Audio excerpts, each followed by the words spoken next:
Stop talking yourself out of success.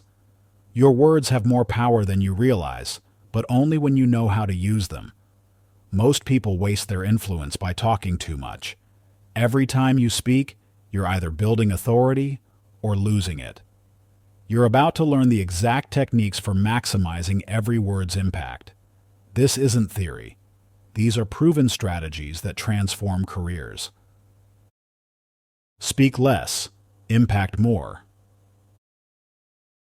Audiobook by Rowan March, published by Inner Impact Books. Introduction. You've felt it before. That frustrating moment when your brilliant idea gets lost in a sea of voices during a meeting. Or perhaps you've experienced the sting of watching someone else get credit for a concept you've been championing for months, simply because they found a more compelling way to present it. Maybe you're tired of feeling overlooked, despite speaking up more frequently than anyone else in the room. Here's the truth that nobody talks about. The most influential people aren't necessarily the ones who talk the most. In fact, they often say less than everyone else. The most impactful communicators speak up to 40% less than their peers, yet their words carry 3 times more weight. Think about the last time you were truly moved by someone's words. Chances are, they didn't achieve that impact through lengthy explanations or constant talking. Instead, they probably said exactly what needed to be said, when it needed to be said, with precision and purpose. This is what I call impact speech, the art of making every word count. Through this book, you'll discover why traditional communication advice fails and learn instead how to harness the counterintuitive power of strategic silence. You'll master the art of impact pacing, knowing exactly when to speak, when to listen, and when to let silence do the heavy lifting. Get ready to revolutionize the way you communicate. The journey ahead will challenge what you think you know about influence and impact. But by the final page, you'll possess something far more valuable than just another communication technique. You'll have mastered the art of making every word count. It's time to speak less and change more. Chapter 1. The Paradox of Power. Why Less is More. Your palms are sweating. Around the conference table, voices clash and overlap like cymbals in a discordant orchestra. The quarterly strategy meeting, your chance to finally get buy-in for that game-changing initiative, has devolved into yet another talking marathon. 8 people are speaking simultaneously, each trying to overpower the others. PowerPoint slides flash by unnoticed. Someone is practically shouting into their phone on mute. You've been trying to make your point for the past 20 minutes, raising your voice, repeating yourself, gesturing with increasing urgency. But somehow you feel more invisible with each attempt. This scene plays out in offices, boardrooms, and Zoom calls across the world every single day. We live in an age of unprecedented communication opportunities, yet genuine connection and influence seem more elusive than ever. The average professional spends 65% more time in meetings than they did just 5 years ago. Yet surveys show that 71% feel their messages are still not being heard or acted upon.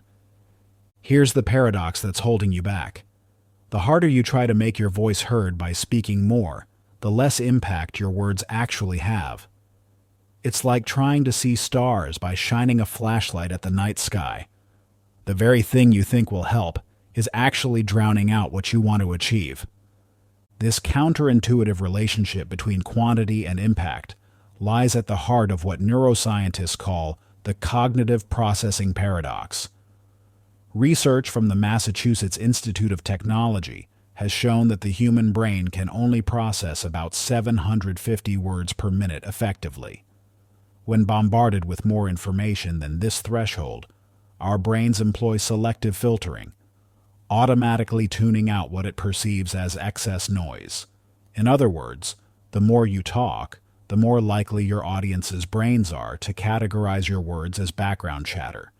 But this isn't just about cognitive science. It's about power. Real power. the kind that moves mountains and changes minds. We can all learn from Steve Jobs, who revolutionized not just technology, but the very way we think about product presentations. During the legendary iPhone launch in 2007, Jobs spoke approximately 35% less than the average tech CEO during similar product launches. Yet his presentation is still studied and referenced today, while countless wordier keynotes have faded into obscurity. Jobs understood something crucial about human attention and impact. It's not about the quantity of information you deliver, but the strategic placement of powerful moments.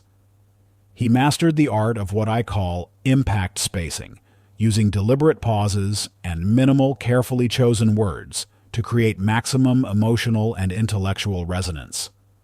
During that historic presentation, Jobs didn't begin with a lengthy technical specification list or detailed market analysis. Instead, he paused for a full 6 seconds, an eternity in presentation time, before simply stating, "Today, Apple is going to reinvent the phone." The silence before and after this statement did as much work as the words themselves, creating a gravitational pull that drew the audience in and made every word land with seismic impact. But Jobs didn't just speak less, he spoke differently. He eliminated qualifiers and hedging phrases that dilute impact. No "I think" or "maybe" or "sort of." Each statement was delivered with purposeful clarity, surrounded by strategic silence that allowed his messages to sink in and take root. This principle extends far beyond high-stakes presentations. It's a fundamental law of human influence that operates in every interaction, from boardroom presentations to one-on-one conversations. The key lies in understanding and actively managing your power ratio, the relationship between the quantity of your communication and its actual impact. Your power ratio is calculated by dividing the impact of your communication, measured through specific outcomes, decisions influenced, or actions inspired, by the number of words used to achieve that impact. The higher your ratio, the more influential your communication becomes. Think of it like brewing coffee. You could fill an entire pot with weak, watered-down coffee, or you could create a single shot of espresso that delivers more impact in a fraction of the volume. Which would you rather be known for? To increase your power ratio, start by conducting a simple audit of your communication patterns. First, become aware of your current speaking volume. In your next 3 meetings, track roughly how often you speak compared to others. Are you contributing 40% of the total conversation in a 5-person meeting? That's a red flag. Next, examine the quality of your contributions. Are you repeating points for emphasis? Are you using 10 words where 3 would suffice? Are you filling silence with verbal cushioning? Finally, observe the impact. When do people lean in and engage with your words? When do their eyes glaze over? This brings us to Alex, a junior executive at a global consulting firm who transformed his team dynamics through the conscious application of these principles. Alex was known as the team member who always had something to say, in every meeting, on every email chain, during every presentation. He spoke more than anyone else, yet consistently felt frustrated that his ideas weren't gaining traction. After learning about the power ratio concept, Alex made a radical decision. He would cut his speaking time by 60% in all team interactions. Instead of jumping in with every thought, he would wait until he had something truly valuable to contribute. Instead of repeating his points multiple times, he would state them once with clarity and conviction. The results were dramatic. Within 2 weeks, team members began actively seeking his input. His recommendations carried more weight. Senior leaders started noticing his contributions. By speaking less, he had actually amplified his voice. The key to Alex's transformation wasn't just reducing his word count, it was redistributing his communication energy. He invested the time he used to spend talking into 3 critical areas: deep listening. Instead of mentally preparing his next comment while others spoke, he focused entirely on understanding their perspectives. Strategic timing. He learned to recognize pivotal moments in discussions where a well-placed observation could shift the entire conversation. Impact crafting. He carefully constructed his contributions for maximum clarity and relevance, eliminating unnecessary qualifiers and repetition. Now it's your turn to experience the power of strategic silence and purposeful speech. I challenge you to take the 24-hour Silent Impact Challenge tomorrow in one important conversation or meeting. Consciously reduce your speaking time by at least 50%. But don't just speak less. Speak with purpose. Before each contribution, ask yourself, is this adding unique value? Could this be said more concisely? Is this the right moment for this point? Track 3 specific metrics: the number of times you speak, length of your contributions, tangible impact of your words, decisions made, actions taken, responses received. Write these numbers down and compare them to your usual communication patterns. Pay special attention to how others respond when you speak less, but with more intention. Notice how the energy in the room shifts when you create space for impact, rather than just filling space with words. Remember, true power doesn't come from dominating the conversation. It comes from dominating the impact. Your journey to transformative communication begins with this paradox. To be heard more, you must speak less. Chapter 2. Breaking the Noise Addiction. In the time it takes you to read this sentence, over 2 million emails will be sent. By the end of today, you will have processed more words than your great-grandparents did in an entire month. The average professional now spends 11.2 hours per day consuming or creating communication. That's nearly every waking moment, immersed in an endless stream of words. The numbers are staggering. 333.2 billion emails sent daily, 500 million tweets, 510,000 comments posted every minute on Facebook. 65% of professionals report checking their work messaging apps at least 15 times per hour. But here's what should really make you pause. Studies show that less than 2% of this massive volume of communication creates any meaningful impact or drives actual change. You feel it, don't you? That constant pressure to respond, contribute, chime in. The nagging anxiety when you haven't checked your messages for an hour. The compulsive need to fill every silence in a conversation. The urge to add your thoughts to every email thread, even when the discussion was effectively concluded 3 replies ago. This isn't just information overload. It's a full-blown addiction to noise. Like any addiction, it promises relief but delivers only more craving. Each message sent, each comment posted, each meeting contribution made releases a tiny hit of dopamine, temporarily satisfying our need to feel heard, to feel relevant, to feel like we're adding value. But like any addictive substance, we need increasingly larger doses to achieve the same effect. The psychological roots of this compulsion run deep into our evolutionary past. Humans are social creatures, and for most of our history, being excluded from group communication meant literal danger to survival. Our brains developed a heightened sensitivity to social signals and a strong drive to participate in group discourse. In our modern world of constant connectivity, this ancient survival mechanism has morphed into something more insidious, what neuroscientists call communication compulsion syndrome. Research reveals that excessive communication triggers the same neural pathways as other behavioral addictions. When we feel left out of a conversation or resist the urge to contribute, our brains release stress hormones similar to those experienced during physical pain. This creates a self-reinforcing cycle. The more we talk, the more we need to talk, even as the effectiveness of our communication diminishes. But here's the twist that changes everything. The most influential communicators in history have been those who broke free from this addiction to noise. They understood that impact comes not from constant participation, but from strategic silence punctuated by purposeful speech. Take the remarkable evolution of Barack Obama as a communicator. Early in his political career, Obama was known for his lengthy professorial responses and tendency to over-explain. During his first presidential campaign, his team even created a playful internal metric called the professor factor to track when he slipped into excessive verbosity. But Obama recognized something crucial. His most powerful moments came not from exhaustive explanation, but from carefully chosen words, delivered with purpose and precision.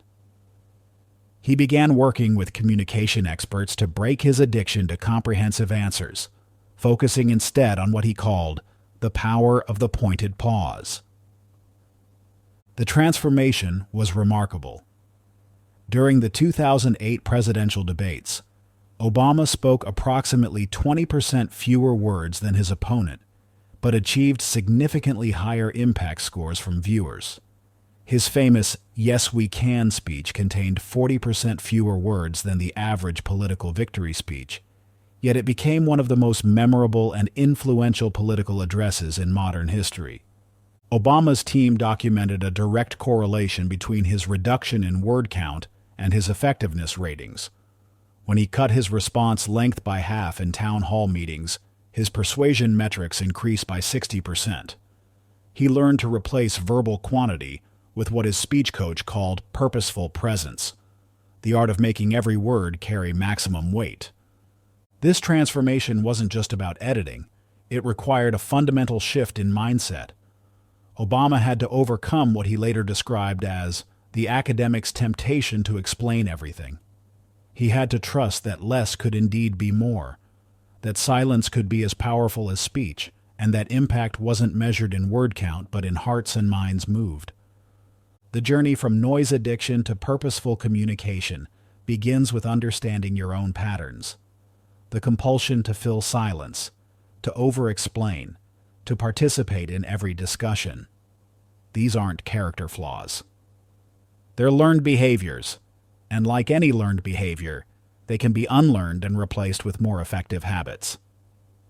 The first step is implementing what I call the impact filter, a mental checkpoint that helps you evaluate whether speaking will truly add value or merely add noise.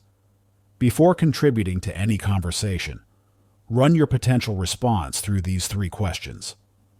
Does this need to be said? Does this need to be said by me?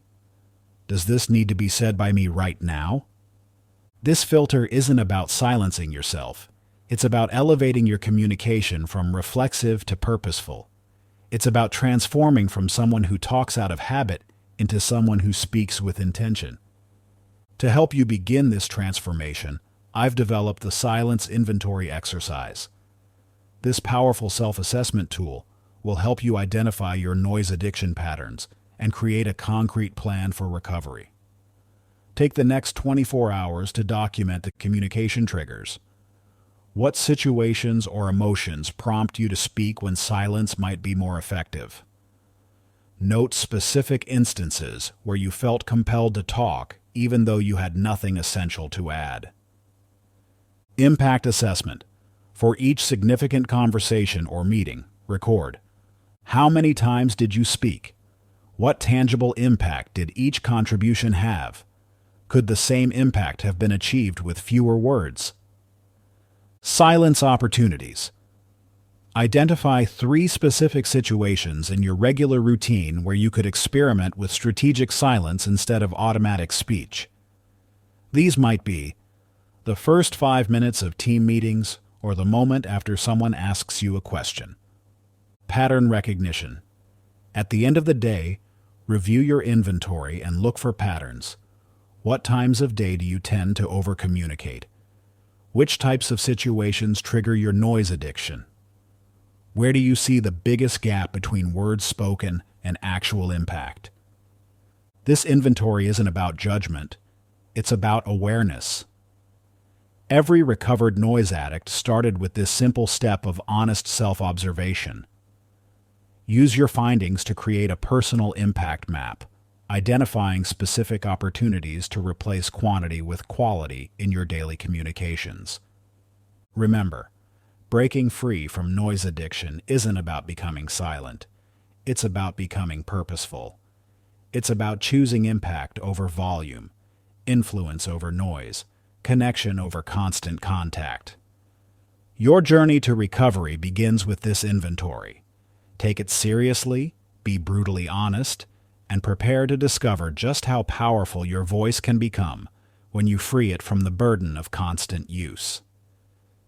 Your challenge for the next 24 hours is to complete this silence inventory with unflinching honesty. Document every instance where you speak out of habit rather than necessity, where you fill silence out of discomfort rather than purpose. Note the physical sensations, emotional triggers, and situational cues that drive your communication patterns. Tomorrow, you'll use these insights to begin your transformation from noise addict to impact communicator. Chapter 3: The Science of Strategic Silence. Picture a high-stakes negotiation unfolding in a sleek corporate boardroom. Two parties sit across from each other, tension crackling in the air. A billion-dollar deal hangs in the balance. The seller has just named their price, significantly higher than expected. Most people would rush to counter, to justify, to fill the uncomfortable void. But the master negotiator simply awaits. 10 seconds pass. 20. 30. The silence grows thick, almost tangible. The seller shifts uncomfortably, then suddenly speaks again, offering a lower price without any prompting. In that moment, silence accomplished what no words could have achieved. Power doesn't always roar. Sometimes it whispers, and sometimes it doesn't speak at all. The most influential people in any room often aren't those talking the most, but those who understand the raw power of strategic silence. This isn't about being quiet. It's about wielding silence as a precision tool for maximum impact.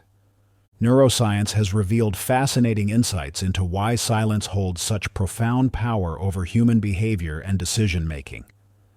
When we encounter silence in communication, our brains react in unique and powerful ways.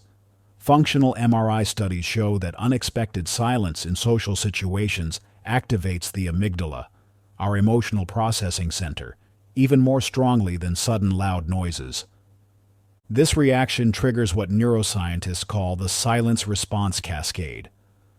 In the absence of external input, our brains begin rapidly filling the void with internal processing. We become hyper-aware of our own thoughts, emotions, and the subtle nonverbal cues around us.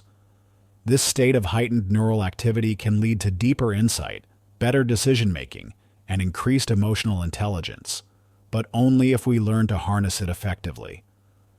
Few people have mastered this art better than Warren Buffett, whose strategic use of silence has become legendary in business circles.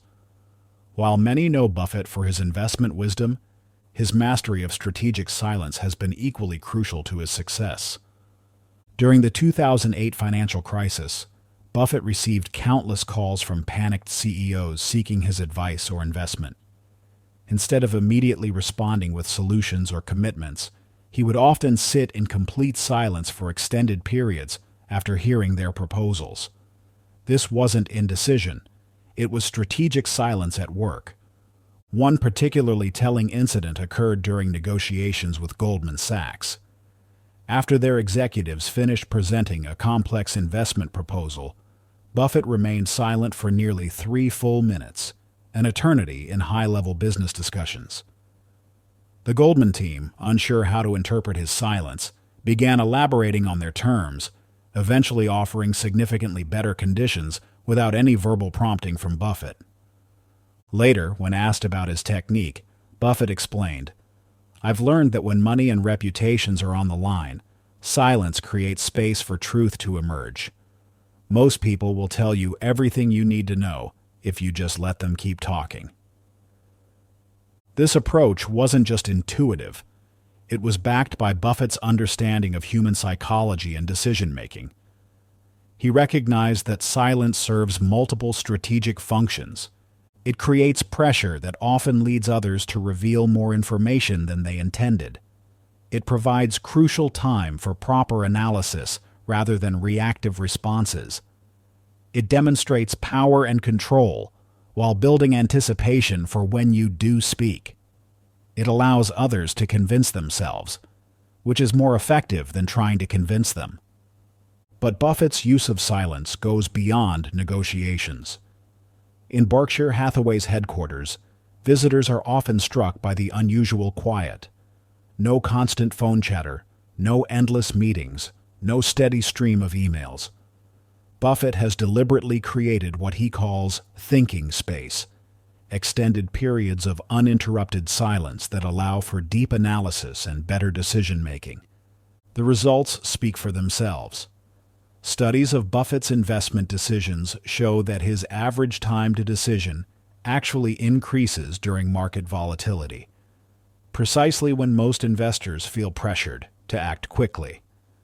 This strategic use of silence has helped him avoid countless costly mistakes, while identifying opportunities others miss in their rush to act. This brings us to the strategic silence framework, a practical system for identifying and leveraging 5 distinct types of power silences in your daily communications. The pressure. Silence. This is the silence that makes others want to fill the void. It's particularly effective in negotiations, interviews, or any situation where you want others to reveal more information. The key is maintaining comfortable eye contact and relaxed body language, while allowing the silence to do its work. The processing silence. This type of silence creates space for genuine thought and analysis. Instead of offering immediate responses, this silence allows you to fully process information and formulate more thoughtful replies. It's especially powerful in decision-making scenarios or when receiving important information. The power silence. This silence demonstrates confidence and control. It's used after making important points or statements, allowing your words to land with full impact. This silence says, "I'm so confident in what I've just said, I don't need to add anything else." The presence. Silence. This form of silence heightens your awareness and others' perception of you. It's about being fully present and attentive without feeling compelled to speak. This silence builds trust and demonstrates deep listening. The provocative silence. This silence intentionally creates tension to drive change or decision-making. It's used when you want others to step up, take responsibility, or move from discussion to action. Notice how Jordan, a high school physics teacher, transformed his classroom using these different types of strategic silence. When he first started teaching, he felt compelled to fill every moment with explanation, instruction, or correction. His classroom was a constant stream of his own voice, yet student engagement and performance remained low. After learning about the power of strategic silence, Jordan began experimenting with different approaches. He started using pressure silence after asking questions, waiting much longer than felt comfortable for student responses. Initially, this created noticeable discomfort in the classroom, but soon something remarkable happened. Students who had never participated began speaking up. He implemented processing silence after introducing new concepts, giving students time to genuinely think instead of rushing to the next point. The power silence became his tool for classroom management. Instead of raising his voice when disruptions occurred, he would stop speaking entirely and wait. This proved far more effective than any verbal correction. The presence. Silence transformed his relationship with students. Instead of immediately jumping in with answers during lab work, he would silently observe, allowing students to work through challenges themselves. This built confidence and problem-solving skills more effectively than constant instruction. Finally, he used provocative silence during group discussions, creating space for students to take ownership of their learning. When debates or problem-solving sessions would stall, his strategic silence would prompt students to push through obstacles themselves rather than waiting for his guidance. The results were remarkable. Within one semester, classroom participation increased by 64%. Test scores improved by an average of 23%. Most importantly, students reported feeling more confident in their ability to tackle complex problems independently. Jordan's experience demonstrates a crucial truth. Strategic silence isn't just about not speaking. It's about creating space for others to grow, think, and take action. It's about understanding that sometimes the most powerful thing you can do is nothing at all. Finding your natural voice. The moment you try to be someone else is the moment you lose all your power. Lady Gaga's words cut deep, especially after her early career struggles trying to fit into the pop star mold others created for her. Only when she embraced her unique artistic vision did she transform from Stefani Germanotta into the global phenomenon we know today. You know that feeling, the one that creeps in during important presentations or crucial conversations. That nagging voice wondering if you sound professional enough, authoritative enough, or charismatic enough. The pressure to conform to some idealized version of what a powerful communicator should sound like. It's exhausting, isn't it? And worse, it's holding you back from your true potential. Every time you try to force yourself into someone else's communication style, you're not just being inauthentic, you're actively undermining your own influence. Research has shown that humans possess a remarkable ability to detect even subtle forms of inauthenticity in communication. Our brains have evolved over millions of years to pick up on micro-expressions, vocal tone variations, and subtle behavioral cues that indicate when someone isn't being genuine. This evolutionary adaptation served our ancestors well. Detecting inauthentic behavior could mean the difference between trusting a reliable ally or being deceived by a potential threat. Today, this same mechanism means that every time you try to adopt an unnatural communication style, you're triggering subconscious warning signals in your audience. The science behind authentic communication reveals something fascinating. When we speak in our natural voice, our vocal cords produce more harmonious frequencies, our body language becomes more fluid, and our message delivery becomes more coherent. This synchronization creates what neuroscientists call a trust resonance, a state where our listeners' brains literally sync up with ours, leading to deeper connection and greater influence. Few people understand this journey from forced to authentic communication better than Michelle Obama. Long before she became one of the most trusted voices in America, she struggled with finding her authentic voice while navigating the corporate world as a lawyer at Sidley Austin. Early in her career, Michelle felt pressure to adopt what she called the corporate voice, formal, detached, and stripped of the warmth and directness that came naturally to her. She excelled professionally, but something felt off.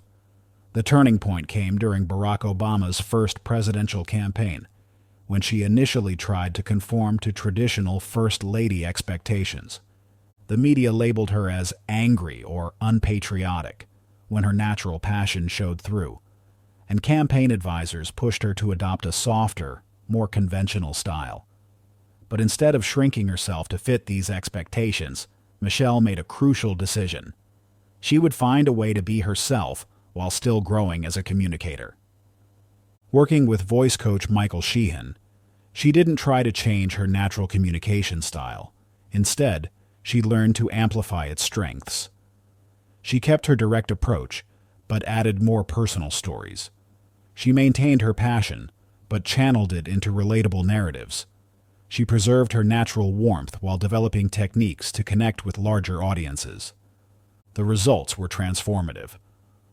By the end of the Obama presidency, Michelle had achieved an approval rating of 68%, higher than almost any public figure in America.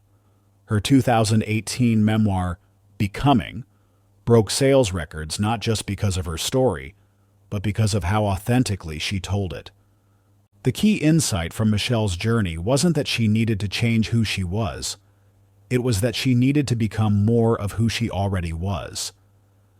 This brings us to a revolutionary concept in communication science: voice DNA. Just as your genetic DNA makes you uniquely you, your voice DNA is the distinct combination of communication traits that make your natural style powerful. It includes elements like your natural rhythm and pacing, your instinctive way of structuring thoughts, your natural storytelling style. The problem is that most people never discover their voice DNA because they're too busy trying to copy other styles. They see a charismatic speaker and think, I need to be more like that. But trying to adopt someone else's voice DNA is like trying to adopt their fingerprints. It's not only impossible, it's counterproductive. Instead, the key is to identify and leverage your natural communication strengths while developing them in an authentic way. This doesn't mean you can't improve. It means you improve by enhancing who you already are, not by trying to become someone else. We can learn from the story of Ron, a brilliant software engineer at a major tech company. Early in his career, Ron struggled with public presentations, particularly when explaining complex technical concepts to non-technical stakeholders.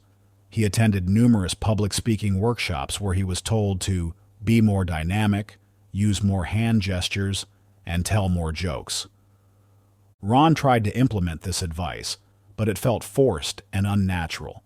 His presentations became worse, not better, because he was so focused on performing these unnatural behaviors that he lost connection with his content and his audience. His turning point came after a particularly awkward presentation, when a mentor gave him unexpected advice. Stop trying to be a performer and start being Ron. This led Ron to analyze what made his natural communication style effective in other contexts. He realized that in one-on-one conversations about technical topics, he had a gift for breaking down complex concepts into clear, logical steps. He was naturally methodical and thoughtful, and people appreciated his careful precision. Instead of trying to become more charismatic, Ron began leveraging these natural strengths.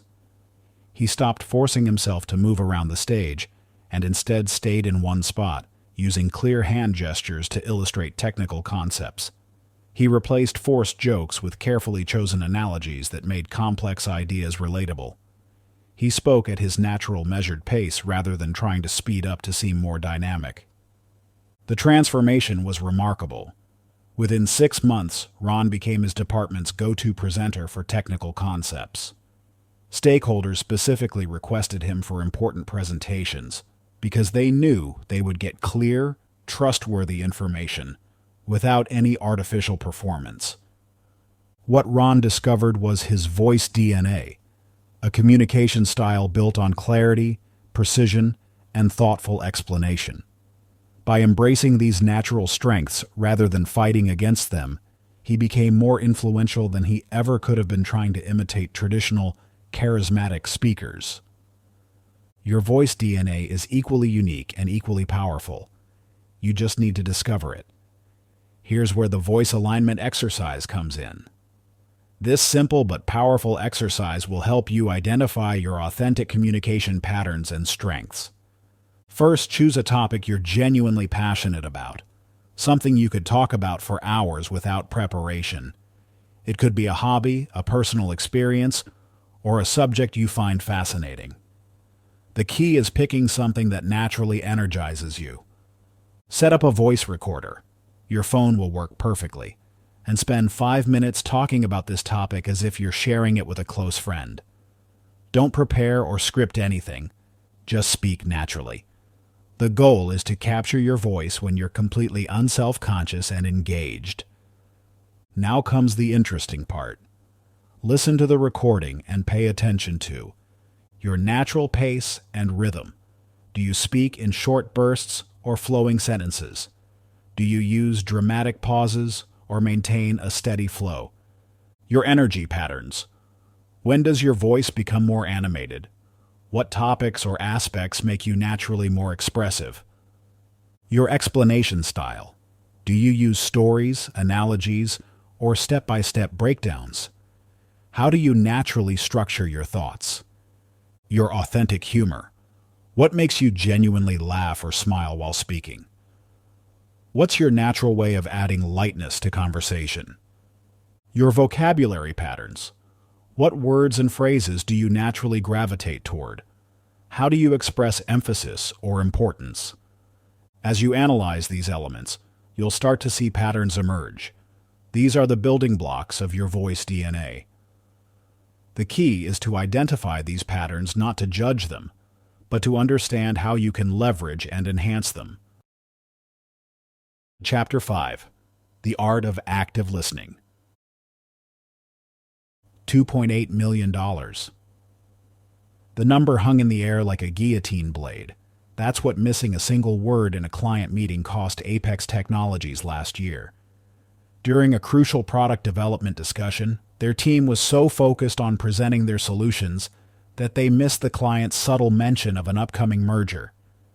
By the time they realized the implications, their competitor had already secured the expanded contract. You've been there too, haven't you? Those moments when you realize too late that you missed something vital because you were thinking about what to say next instead of truly listening. It's a common trap. We spend years learning how to speak effectively, but rarely do we invest in mastering the art of listening. Think about your last 3 important conversations. How much do you actually remember? Not just the words, but the subtle shifts in tone, the unspoken concerns, the emotional undercurrents. If you're like most people, you probably retained less than 30% of what was communicated. That's because most of us don't listen. We simply wait for our turn to talk. The science of listening reveals something remarkable. When we truly listen, our brains synchronize with the speakers in a phenomenon called neural coupling. This synchronization creates a deep connection that makes communication exponentially more effective. But achieving this state requires more than just hearing words. It demands a complete shift in how we approach communication. No one understands this better than Richard Branson, founder of the Virgin Group. In an era of flamboyant entrepreneurs who love the sound of their own voice, Branson stands out for his dedication to listening. He's famous for carrying a notebook everywhere he goes, jotting down conversations with employees, customers, and even competitors. Early in his career, Branson made a crucial discovery. His dyslexia, often seen as a handicap, actually enhanced his listening abilities. Unable to rely heavily on written reports, he developed an extraordinary capacity for absorbing information through conversation. This skill became the foundation of Virgin's success. "I learned to listen by being unable to read," Branson once shared. "While others were buried in business plans, I was out talking to people, really talking to them." Every Virgin business was born from listening to someone's frustration and thinking, there must be a better way. Virgin Atlantic, for instance, emerged after Branson listened to a stranded passenger's complaints about poor airline service. Virgin Mobile came from listening to young people's frustrations with long-term phone contracts. Each success reinforced a simple truth: the most valuable information doesn't come from speaking, but from listening deeply enough to hear what others might miss. Branson's method wasn't just casual conversation. He developed what he called entrepreneurial listening, focusing not just on words, but on the problems behind them. He trained himself to hear 3 things simultaneously: what people were saying, what they were feeling, and what they weren't saying at all. This brings us to a revolutionary approach I've developed called triple loop listening. Think of it as 3 concentric circles of awareness, each deeper than the last.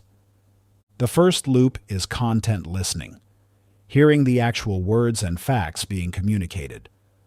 This is where most people stop, but it's just the surface. The second loop is context listening, understanding the situation, environment, and relationships that give those words meaning. This is where subtle cues become crucial. The third loop is Connection listening, sensing the emotions, aspirations, and unspoken needs behind the words. This is where real insights emerge. Mastering triple loop. Listening requires developing specific skills for each level. At the content level, you learn to focus completely on the speaker, suppressing the urge to prepare your response.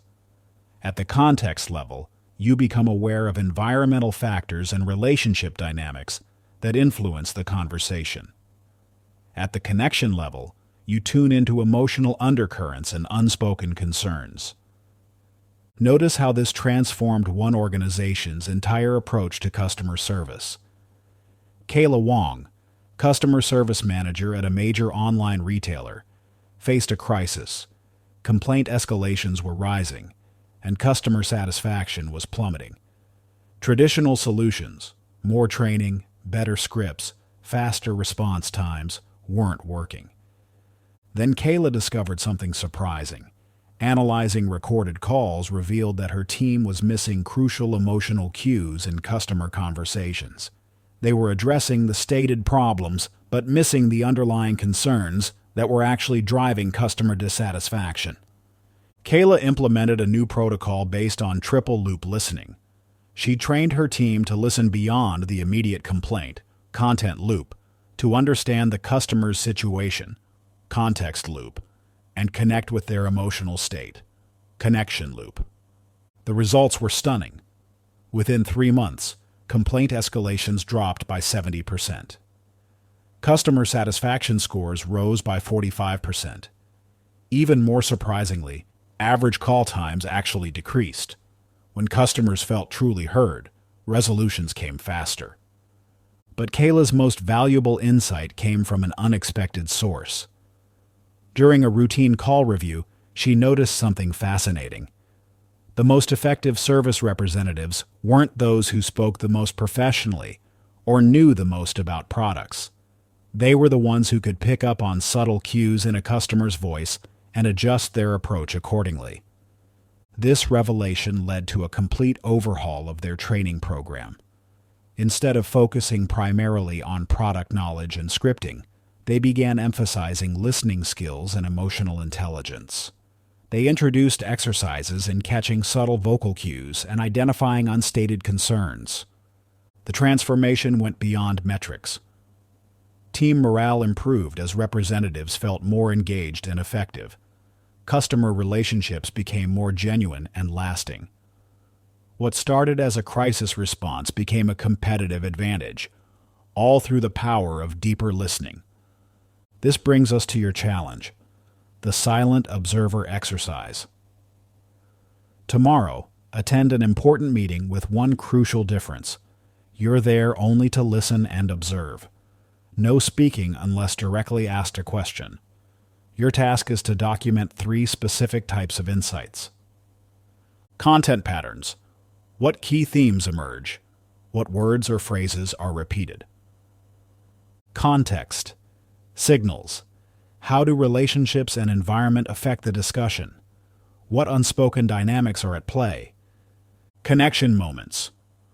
When do emotions shift? What triggers engagement or disengagement? Take detailed notes, paying special attention to moments when the energy in the room changes. Watch for nonverbal cues, tone shifts, and patterns in how people respond to each other. After the meeting, spend 15 minutes analyzing your observations. What did you notice that you might have missed if you were focused on participating? Chapter 6. Presence before words. Your impact begins before your first word. Right now, as you're reading this, people are already forming impressions about your influence, authority, and trustworthiness, not from what you're saying, but from how you simply exist in space. This isn't speculation, it's science. Research from Harvard Business School reveals that 93% of your communication impact is determined by nonverbal elements, with a staggering 55% coming from your physical presence alone. Think about the last time you walked into an important meeting. Before anyone spoke, you already knew who commanded the room, didn't you? That invisible force, that magnetic quality that draws attention and inspires trust, isn't magic. It's presence, and it's a skill you can master. The neuroscience is fascinating. Our brains make split-second decisions about someone's authority and trustworthiness within 200 milliseconds of seeing them. That's faster than you can consciously process a single word. These instant assessments trigger chemical responses in both the observer and the observed, creating what neuroscientists call presence loops, self-reinforcing cycles of confidence and authority. No one embodies this power more naturally than Morgan Freeman. His commanding presence has made him not just a celebrated actor, but also one of the most trusted voices in media. What's remarkable isn't just his iconic voice, it's his mastery of stillness and silence. Freeman's journey to mastering presence began long before his acting career, during his time in the Air Force. In the military, Freeman once shared, I learned that authority isn't about making noise, it's about owning your space. This insight transformed his approach to communication. On movie sets, Freeman became known for something unusual, his stillness. While other actors fidgeted between takes, Freeman remained perfectly still, commanding attention without movement. This stillness wasn't just a personal quirk, it was a deliberate technique. Freeman discovered that minimizing unnecessary movement actually increased his impact. Directors noticed that scenes where he moved less often required fewer takes. His presence alone could shift the energy of an entire scene. But Freeman's most powerful lesson came from an unexpected source. Early in his career, he worked as a transcript clerk in Los Angeles. Despite being in a junior position, he noticed that executives would often stop talking when he entered a room, not because of his role, but because of his presence. He had inadvertently discovered what I call present state activation, the ability to instantly access a state of commanding presence. Present state activation consists of three key elements: physical alignment, emotional centering, and intentional energy projection. Think of it like tuning a radio to the perfect frequency. When all three elements align, your presence becomes crystal clear and compelling. This brings us to Devon's story. As a data analyst at a major tech firm, Devon had always struggled to make an impact in meetings. Despite having brilliant ideas, she often found herself talked over or ignored. Her breaking point came during a crucial project meeting where she couldn't get a word in edgewise. I was doing everything the communication book said, Devon recalled. Speaking up, projecting my voice, using confident language. But something wasn't clicking. That's when she discovered the paradox of presence. The harder you try to be noticed, the less impact you have. Working with an executive coach, Devon learned to focus on presence before words. She developed a pre-meeting ritual that activated her present state. 3 deep breaths while imagining roots growing from her feet, shoulders rolling back naturally, and a moment of centering her energy in her lower body rather than her throat. The transformation was remarkable. Within weeks, colleagues began asking for her input without her having to fight for attention. She noticed people making eye contact more frequently and actually waiting for her to finish her thoughts. The turning point came during a high-stakes client presentation. I walked in focused entirely on my presence, not my presentation, Devon shared. Before I said a word, I could feel the room shift. The client later commented that they chose her team specifically because of the quiet confidence she projected. 6 months later, Devon was promoted to team lead, a position that traditionally went to more outspoken colleagues. The key to Devon's transformation wasn't learning to speak more assertively, it was learning to exist more powerfully. She mastered what I call the 3 pillars of presence: grounded stability, physically connecting with your space through proper posture and balanced weight distribution; energy containment, managing your personal energy field, instead of letting it scatter through nervous movements. Intentional attention. Directing your focus with purpose rather than letting it dart around the room. Through consistent practice, these elements become automatic, creating what psychologists call a presence baseline, your natural state of commanding attention without effort. This brings us to the Presence Mastery Protocol, a morning ritual that will fundamentally transform how you show up in the world. Each morning, before engaging with anyone, find a quiet space and begin with physical alignment. Stand with feet shoulder-width apart, feeling the ground beneath you. Roll your shoulders back and down, lengthening your spine naturally. Take 3 deep breaths, imagining each exhale sending roots deeper into the earth. Next, activate energy containment. Place one hand on your lower abdomen, the other on your heart. Breathe slowly, imagining your energy collecting in your core rather than dispersing outward. Hold this focused state for 3 full breath cycles. Finally, practice intentional attention. Choose an object in the room. Direct your full attention to it while maintaining your grounded posture and contained energy. Hold this focused gaze for 30 seconds without letting your attention waver. This protocol takes less than 5 minutes but creates a powerful foundation for commanding presence throughout your day. The key is consistency.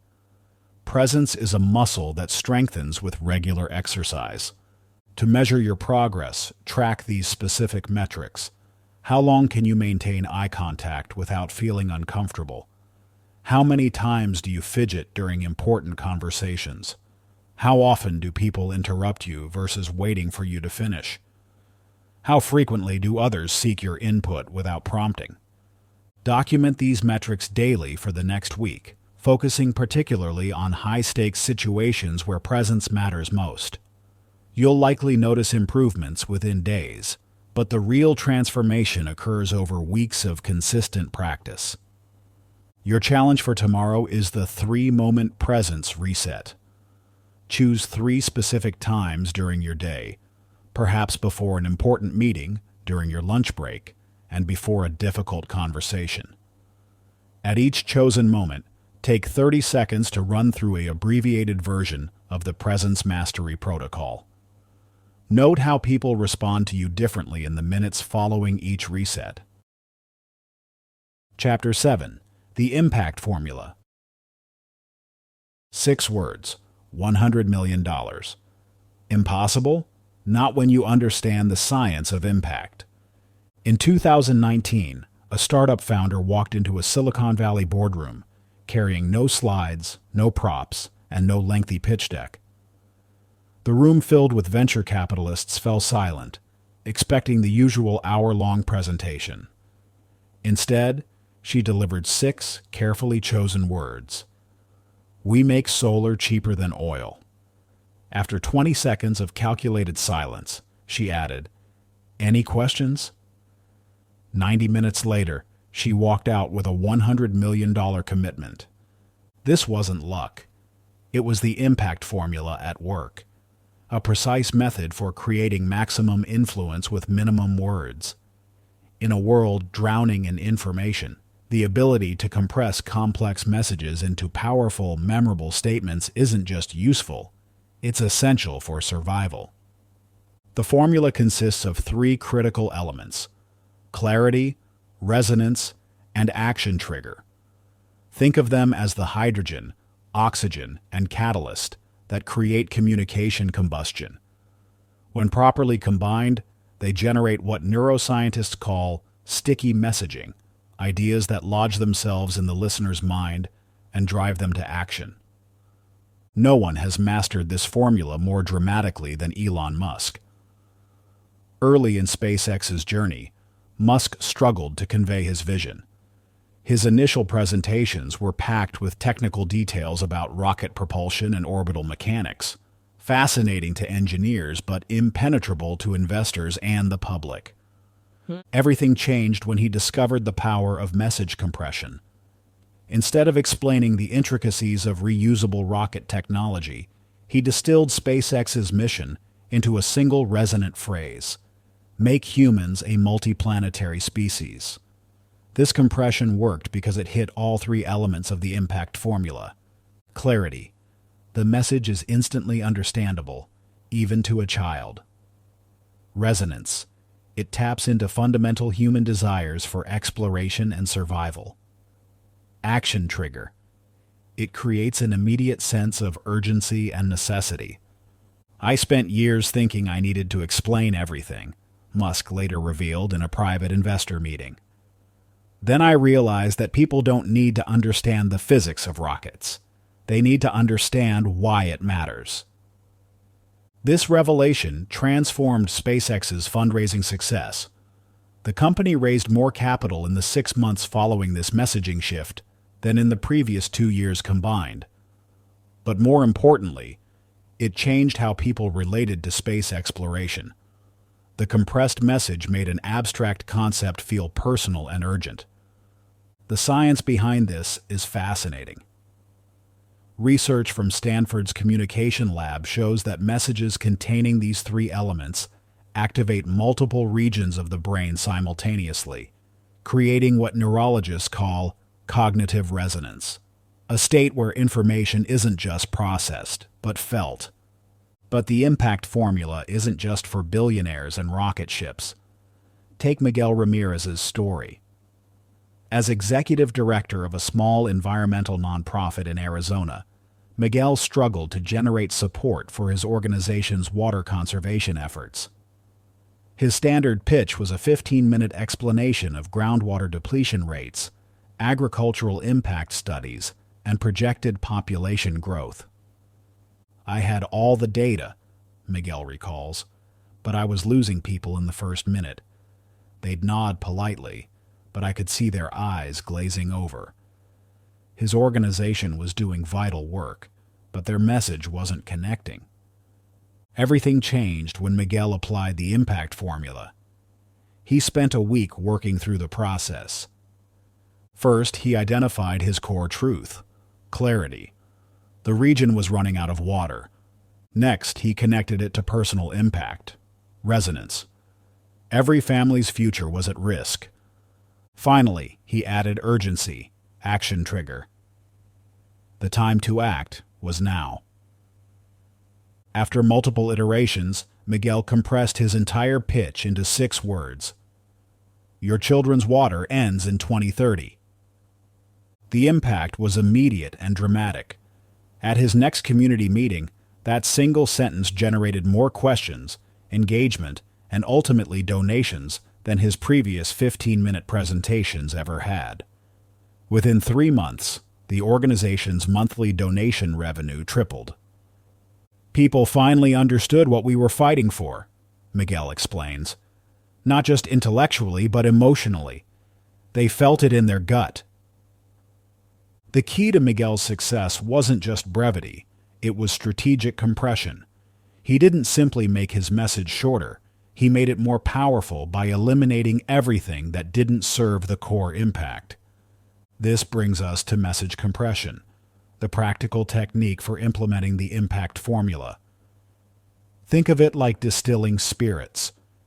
Each round of refinement removes impurities while concentrating the essential elements. Here's how it works. Start with your complete message, all the facts, figures, and supporting details. Identify the core truth that must be conveyed. Find the emotional connection point. How does this truth affect your audience personally? Create urgency by highlighting what's at stake. Compress these elements into the shortest possible form while maintaining their power. The goal isn't just to be brief. It's to be unforgettable. A properly compressed message should work like a seed crystal, triggering a cascade of understanding and motivation in your listener's mind. This brings us to your 6-word impact challenge. Choose one important message you need to convey, perhaps a business pitch, a personal goal, or a change you want to create. Write out everything you'd normally say about it. Then, using the message compression technique, distill it down to exactly 6 words that incorporate all 3 elements of the impact formula. Track your results by testing both versions, your original message and your compressed version, on different audiences. Note not just their immediate reactions, but their ability to remember and act on your message 24 hours later. The difference will astound you. Remember, the most powerful messages aren't the longest. They're the ones that create the most impact with the fewest words. Your 6 words could change everything. Chapter 8. Eliminating the Unnecessary. 6.5 hours. That's how much time you're losing every week to unnecessary communication. Think about it. That's nearly a full workday vanishing into a black hole of excessive words, redundant meetings, and overcomplicated messages. By the end of the year, you've lost almost 40 days of productivity. But here's what's even more shocking. This waste isn't just about time, it's actively undermining your impact. The human brain has a peculiar tendency when faced with problems. It adds rather than subtracts. This additive bias consistently solved problems by adding elements, even when removing them would have been more effective. This same instinct drives us to pile on words, explanations, and details, believing more is always better. But the masters of impact know differently. Take Ernest Hemingway, for example, whose influence extends far beyond literature into the very heart of modern communication. His famous 6-word story, "For Sale, Baby Shoes, Never Worn," demonstrates the explosive power of elimination. This wasn't just artistic minimalism. It was the practical application of what he called the iceberg theory, the principle that the power of communication lies in what you deliberately leave out. The genius of Hemingway's approach wasn't in what he said, but in what he trusted his readers to understand. He recognized that the human mind naturally fills in gaps, often creating stronger emotional connections than explicit explanation ever could. This same principle is why Apple's product launches don't list technical specifications. They trust users to fill in the blanks with their own desires and aspirations. When Hemingway was asked about his writing process, he famously said, "I write 1 page of masterpiece to 91 pages of garbage. I try to put the garbage in the wastebasket." This ruthless elimination of the unnecessary wasn't just about brevity. It was about impact. Every word that remained had to earn its place. Modern neuroscience confirms the wisdom of this approach. Research from the MIT Media Lab shows that the brain processes streamlined messages up to 40% more effectively than cluttered ones. When you eliminate the unnecessary, you're not just saving time, you're dramatically increasing your message's cognitive impact. This brings us to the Clarity Razor, a 3-step process for eliminating what doesn't serve your message while amplifying what does. First, identify the core truth, the one essential idea that must be conveyed. Everything else is potentially expendable. Second, challenge every element with the question, what happens if I remove this? If the message's core impact remains intact or strengthens, that element goes. Third, compress what remains by combining or restructuring elements to achieve maximum efficiency without sacrificing clarity. This isn't just theory. It's transforming how modern leaders communicate. Let us look at Priya's story. As a senior management consultant at a global firm, she was known for her comprehensive presentations, detailed slide decks that covered every possible angle and contingency. While thorough, these presentations often left clients overwhelmed and uncertain about next steps. "I thought I was being diligent," Priya recalls, "but one day a client fell asleep during my presentation. That was my wake-up call." Determined to change, Priya applied the Clarity Razor to her next client proposal. Her usual 60-slide deck became 30 slides. Her typical 90-minute presentation shortened to 45 minutes. Most importantly, she eliminated all the just-in-case information that was cluttering her message. The results were immediate and dramatic. Client engagement soared. Instead of glazed eyes, she saw focused attention. Questions became more strategic rather than clarifying. Most significantly, her client implementation rate jumped from 65% to 91%. What surprised me most, Priya shares, was that no one asked for the missing information. By eliminating the unnecessary, I actually made the essential points clearer and more memorable. The key to Priya's success wasn't just cutting content, it was strategic elimination. She used the clarity razor to identify and remove what I call impact blockers, elements that seem important but actually diminish your message's power. Redundant reinforcement, saying the same thing multiple ways. Defensive explanations, over-justifying your position. Hedge phrases, weakening your message with qualifiers. Process narratives, explaining how you reached conclusions rather than presenting them. False precision, including details that don't affect decisions. Each elimination made her remaining content more powerful. This is the paradox of impact. Less information often creates more understanding. This brings us to your half the words, double the impact challenge. Select a recent email, presentation, or pitch that you think is important. First, identify its core message, the one thing you absolutely must convey. Then, apply the clarity razor methodically. Print or display your communication where you can see it all at once. Highlight your core message in one color. Mark supporting elements that directly strengthen that message in another color. Look at everything unmarked. These are your primary candidates for elimination. Apply the "what happens if I remove this?" test to each element. Restructure what remains for maximum impact. Your goal is to cut the length by 50% while maintaining or increasing its effectiveness. This isn't just an editing exercise. It's a complete reimagining of how your message can work harder with fewer words. Measure your results by sharing both versions with different audiences and comparing their ability to recall and act on your message 24 hours later.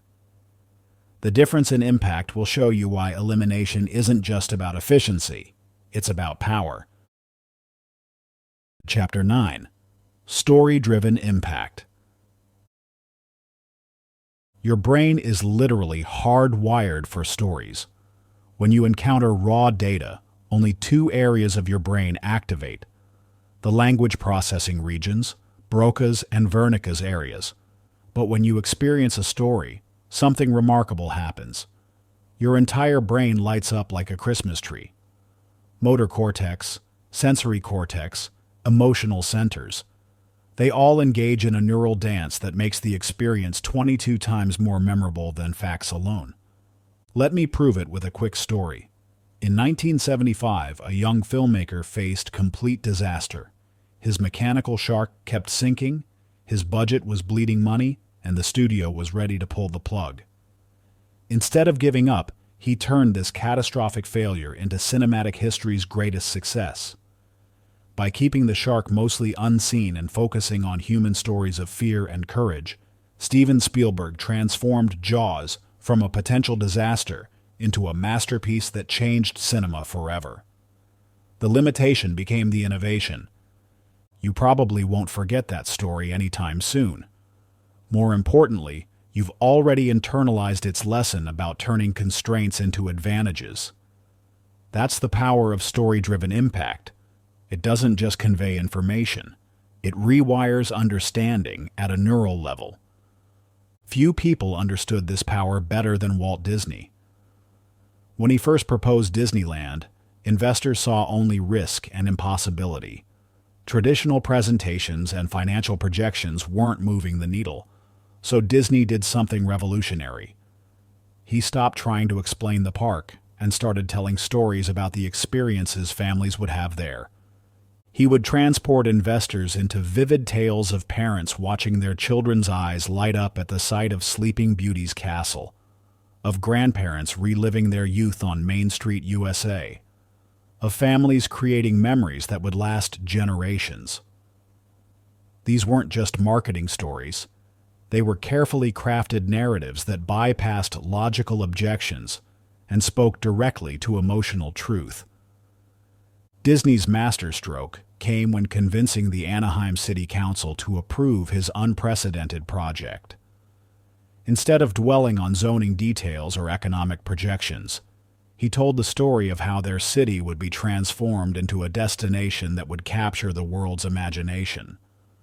He painted such a vivid picture that the council members could see, feel, and believe in the future he described. This wasn't just artistic flair. It was strategic storytelling designed to drive specific outcomes. Disney understood what neuroscience now confirms. Stories don't just engage emotions. They actually synchronize the brains of storyteller and listener in a phenomenon scientists call neural coupling. When you tell a story effectively, your listener's brain activity begins to mirror your own. But here's the critical distinction. Length doesn't equal impact. Disney's most effective stories were often his briefest. He mastered what I call the impact story framework. Context, a quick, relatable situation that hooks attention. Conflict, the challenge or opportunity that creates tension. Catalyst, the key insight or action that changes everything. Consequence, the concrete result that proves the point. Connection, the bridge that links the story to the current situation.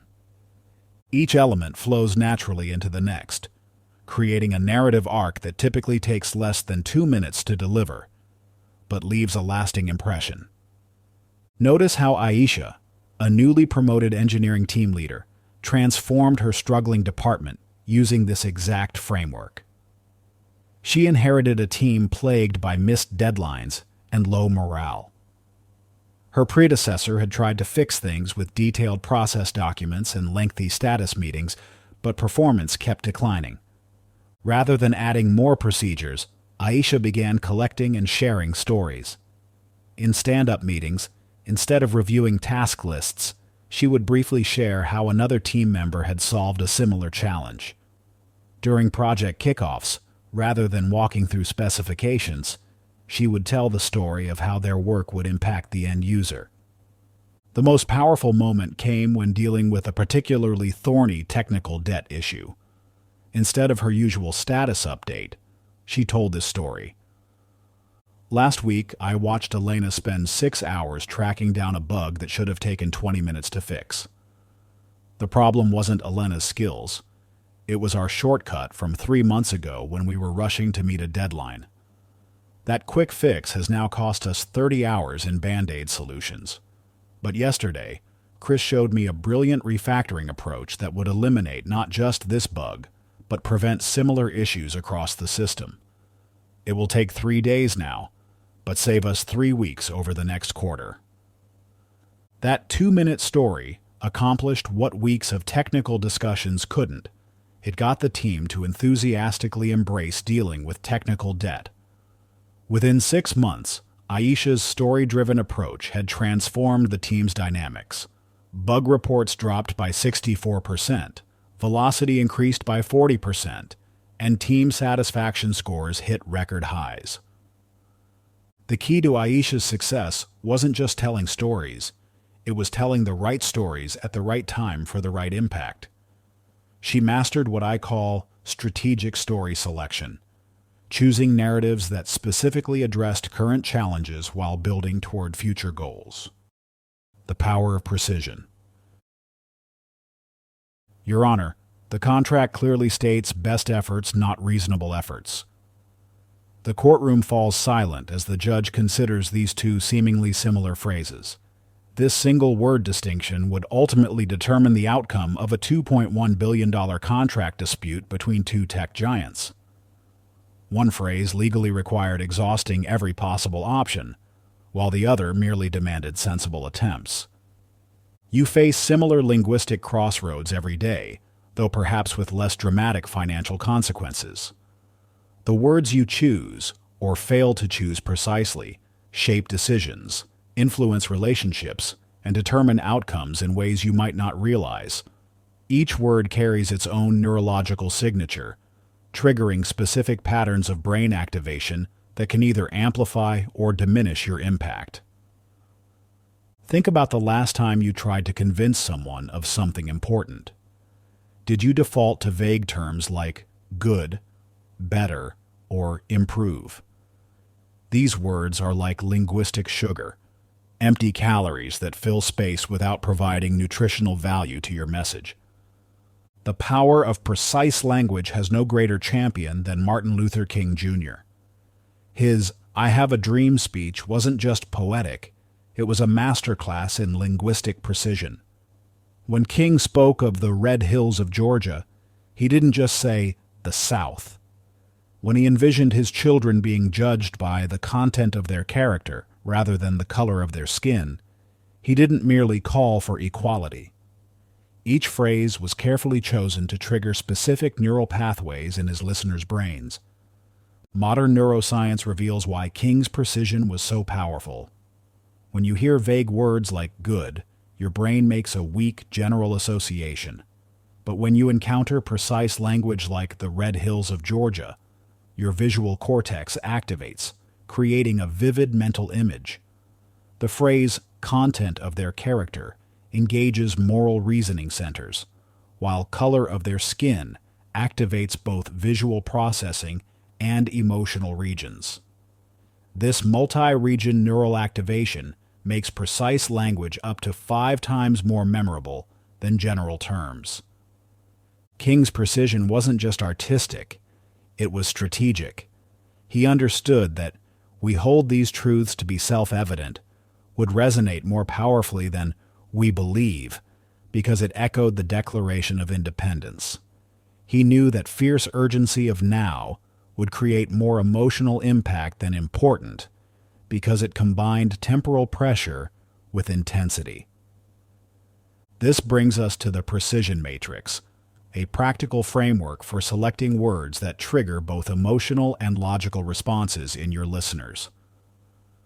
The matrix operates on 2 axes: specificity, concrete to abstract, and impact, weak to strong. Your goal is to choose words that land in the high specificity, high impact quadrant. Notice the difference between "we need to improve our customer service" versus "we must reduce our response time from 24 hours to 4 hours by next quarter." The first statement is low specificity, low impact. It triggers general understanding but no concrete action. The second activates multiple neural pathways: time perception, numerical processing, and goal-oriented planning centers all engage simultaneously. Raja, a software sales representative in Boston, discovered this power of precision firsthand. His sales pitch used to be filled with industry standards like cutting-edge technology, improved efficiency, and better results. His close rate hovered around 15% until he discovered the impact of precision. He rebuilt his entire pitch using the precision matrix. Cutting-edge technology became AI-driven predictive analytics that spots customer churn patterns 47 days before traditional methods. Improved efficiency transformed into reduces manual data entry by exactly 6.4 hours per week per employee. Better results became increases customer retention by 28% within the first 90 days. Raja didn't change his product or his basic message. He simply replaced vague terms with precise language that triggered specific neural pathways in his prospects' brains. The results were stunning. His close rate jumped to 45% within 2 months. When surveyed, his new customers consistently mentioned the specific numbers and concrete benefits as key factors in their decision-making. But precision isn't just about numbers. It's about choosing words that create instant clarity and emotional resonance. When Raja described how a client eliminated their entire weekend support shift, instead of saying they improved work-life balance, he painted a picture his prospects could immediately feel and value. This is where your word impact audit comes in. For the next 24 hours, record the key phrases you use in important communications, emails, meetings, phone calls. Score each phrase on 2 criteria. Specificity. Does it create a clear, concrete image or understanding? Impact. Does it trigger both emotional and logical responses? Then, using the precision matrix, identify high-impact alternatives for your low-scoring phrases. For example, low impact. I'll try to get it done soon. High impact. I'll deliver the complete analysis by 2 p.m. tomorrow. The goal isn't to eliminate all general language. Sometimes it serves a purpose. The goal is to ensure that when impact matters, your words carry the precision needed to drive results. Chapter 11. Questions that transform. You're sitting in a meeting, armed with all the right answers, ready to solve problems and drive decisions. But what if having the right answers isn't the key to creating change? What if the real power lies not in what you tell others, but in what you ask them? A groundbreaking study revealed something that challenges everything you think you know about influence. The world's top negotiators spend 80% of their time asking questions rather than making statements. This isn't just a slight preference, it's a complete reversal of how most people approach communication. While average performers rush to demonstrate knowledge and provide solutions, elite communicators systematically use questions to transform conversations, decisions, and outcomes. The power of questions lies in their ability to bypass the natural resistance we all have to being told what to think or do. When someone makes a statement, your brain automatically evaluates it, often looking for reasons to disagree. But when someone asks you a thoughtful question, your brain shifts into discovery mode, engaging deeper neural pathways and creating new connections. No one understands this power better than Oprah Winfrey. While many remember her for her massive success and influence, few realize that her journey to becoming one of the world's most impactful communicators began with a fundamental shift in how she approached interviews. Early in her career, Oprah followed the standard talk show format, making statements, offering opinions, and trying to guide conversations toward predetermined conclusions. The results were professional, but unremarkable. Everything changed in 1989 during an interview with a group of white supremacists. Instead of confronting their beliefs head-on, Oprah asked one simple question. When was the first time you remember feeling superior to someone of another race? This question bypassed their prepared defenses and led to a revealing discussion about childhood experiences and learned behaviors. The episode became a turning point in her career. From that moment on, Oprah developed what she called her question-first approach. When interviewing Lance Armstrong about his doping scandal, she didn't start with accusations but with, "What made you finally decide to come clean?" This opened the door to one of the most revealing interviews of her career. When talking to Michael Jackson about his changing appearance, she asked, "What do you see when you look in the mirror?" A question that led to unprecedented vulnerability from the normally guarded star. The science behind question-based influence is fascinating. MRI studies show that when people are asked thoughtful questions, multiple regions of their brain activate simultaneously. The areas responsible for memory, emotional processing, and problem-solving all engage. This creates what neuroscientists call a whole brain state, optimal for insight and transformation.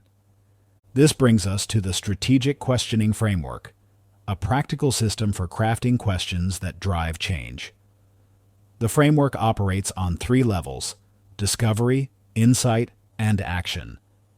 Each level serves a specific purpose in creating transformation. Discovery questions open new possibilities. What would be possible if this obstacle didn't exist? Insight questions create awareness. How is this situation serving or protecting you? Action questions drive commitment. What's the first small step you could take? Nina, a corporate mediator in Chicago, discovered the transformative power of this framework during a seemingly impossible conflict between two senior executives. The executives, both brilliant leaders in their own right, had reached such a severe impasse that the board was considering removing them both. Instead of her usual approach of presenting solutions and compromises, Nina decided to rely exclusively on strategic questions. She started with discovery. What would an ideal outcome look like for both of you? This shifted their focus from past grievances to future possibilities. She followed with insight questions. How might your current position be limiting your long-term objectives? This helped them recognize their shared goals. The breakthrough came through a series of action questions. If you were advising two other executives in this situation, what would you suggest as a first step? This question created psychological distance, allowing them to access their wisdom without ego interference. Within 2 hours, they had crafted a collaborative solution that actually improved their working relationship. Nina's success wasn't just about asking any questions. It was about asking the right questions in the right sequence. She used the strategic questioning framework to open possibilities before seeking solutions, create insight before requesting action, build commitment through self-discovered answers. The impact of this approach extends far beyond formal negotiations. Think about your own communication challenges. When your team resists a new initiative, what if instead of explaining its benefits, you asked, "What would make this change exciting for you?" When facing resistance from a client, what if rather than defending your proposal, you asked, "What would need to be true for this to be a clear yes for you?" The key is understanding that transformative questions share specific characteristics. They're open-ended but focused. They encourage reflection rather than reaction. They lead to discovery rather than defense. They create possibility rather than limitation. Now it's time for you to experience the power of strategic questions firsthand. Your challenge is the question revolution. For your next important conversation, whether it's a team meeting, client interaction, or personal discussion, you'll navigate the entire exchange using only questions. The rules are simple but challenging. No statements allowed, only questions. Each question must build on the previous answer. Use all 3 levels of the strategic questioning framework. Keep track of which questions create the most significant shifts. This isn't about playing word games. It's about rewiring your approach to influence and transformation. Pay attention to how people respond, what insights emerge, and how the energy of the conversation changes when you lead with curiosity instead of certainty. Remember, the goal isn't to ask more questions. It's to ask better questions. Questions that open minds, shift perspectives, and transform possibilities into reality. Chapter 12. Emotional Intelligence in Action. 2 executives. Same presentation, same data, same slides, same audience demographic. Yet one achieved results 4 times better than the other. The difference? Not their knowledge, not their expertise, but their emotional intelligence in delivery. This isn't just another business anecdote. It's a documented case study that challenges everything you think you know about impactful communication. The presentation was a change management initiative at a Fortune 500 company. Both executives were equally qualified, equally prepared, and delivered identical content. But while one generated only 20% buy-in from their audience, the other achieved 80% commitment to change. The variable that created this dramatic difference wasn't what they said, but how they connected emotionally with their audience. Modern neuroscience has revealed something fascinating about how we process communication. Before your conscious mind analyzes the logic of a message, your emotional brain has already made several critical decisions about whether to trust, engage with, or dismiss the communicator. This happens in milliseconds, beneath your awareness, yet it determines the fate of every interaction. Recent research shows that messages delivered with emotional intelligence are processed up to 40% more deeply by the brain and are 5 times more likely to be remembered. This isn't about being soft or less direct. It's about maximizing the impact of every word through emotional awareness and strategic emotional engagement. Satya Nadella's Transformation of Microsoft offers a masterclass in how emotional intelligence revolutionizes communication impact. When Nadella took over as CEO in 2014, Microsoft was known for its combative culture and declining innovation. Rather than starting with strategy presentations or market analyses, Nadella began with emotionally intelligent communication that acknowledged the company's challenges while inspiring hope. In his first email to employees, Nadella didn't lead with metrics or mandates. Instead, he wrote about his personal journey at Microsoft and his genuine excitement about the company's potential.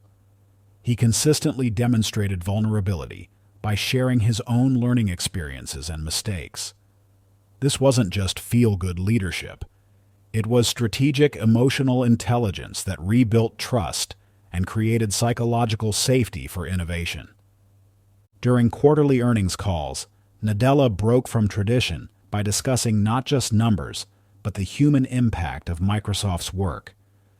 He spoke about customers' emotional experiences with products and how technology could empower human potential. This emotional intelligence in communication didn't just change internal culture, it helped drive Microsoft's market value from $300 billion to over $2 trillion. One particular moment stands out. During a tense board meeting about Microsoft's cloud strategy, Nadella paused the technical discussion to share a story about how cloud computing had helped a small rural hospital save lives. This emotional connection transformed the conversation from purely technical to deeply meaningful, leading to accelerated investment in Azure. The science behind this approach is compelling.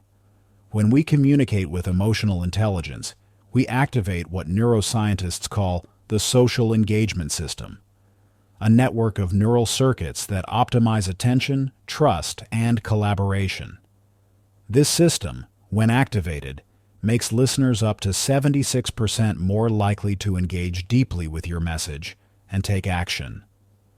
This brings us to the Emotional Impact Map, a practical tool for mastering the emotional dimension of communication. Think of it as a real-time GPS for navigating the emotional currents in any interaction. The map works across 3 dimensions: recognition, identifying emotional signals in yourself and others; response, choosing optimal emotional engagement strategies; regulation, maintaining emotional balance while driving impact.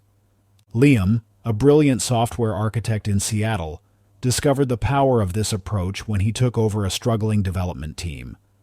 Despite his technical expertise, team meetings were tense, collaboration was minimal, and projects consistently fell behind schedule. Initially, Liam focused on improving technical processes and clarifying objectives. But nothing changed until he began applying emotional intelligence to his communication style. He started using the emotional impact map during team interactions. During one crucial meeting about a failing project, instead of diving into technical solutions, Liam noticed the tension and frustration in the room. Using the recognition dimension of the map, he identified fear of blame as the underlying emotional current. Rather than pushing forward with solutions, he paused and acknowledged the pressure everyone was feeling. "Before we dig into the technical issues," he said, "I want to understand how this situation is affecting each of you." This simple shift in approach, acknowledging emotions before addressing problems, transformed the dynamic. Team members who had been defensive became collaborative. Those who had been silent began contributing ideas.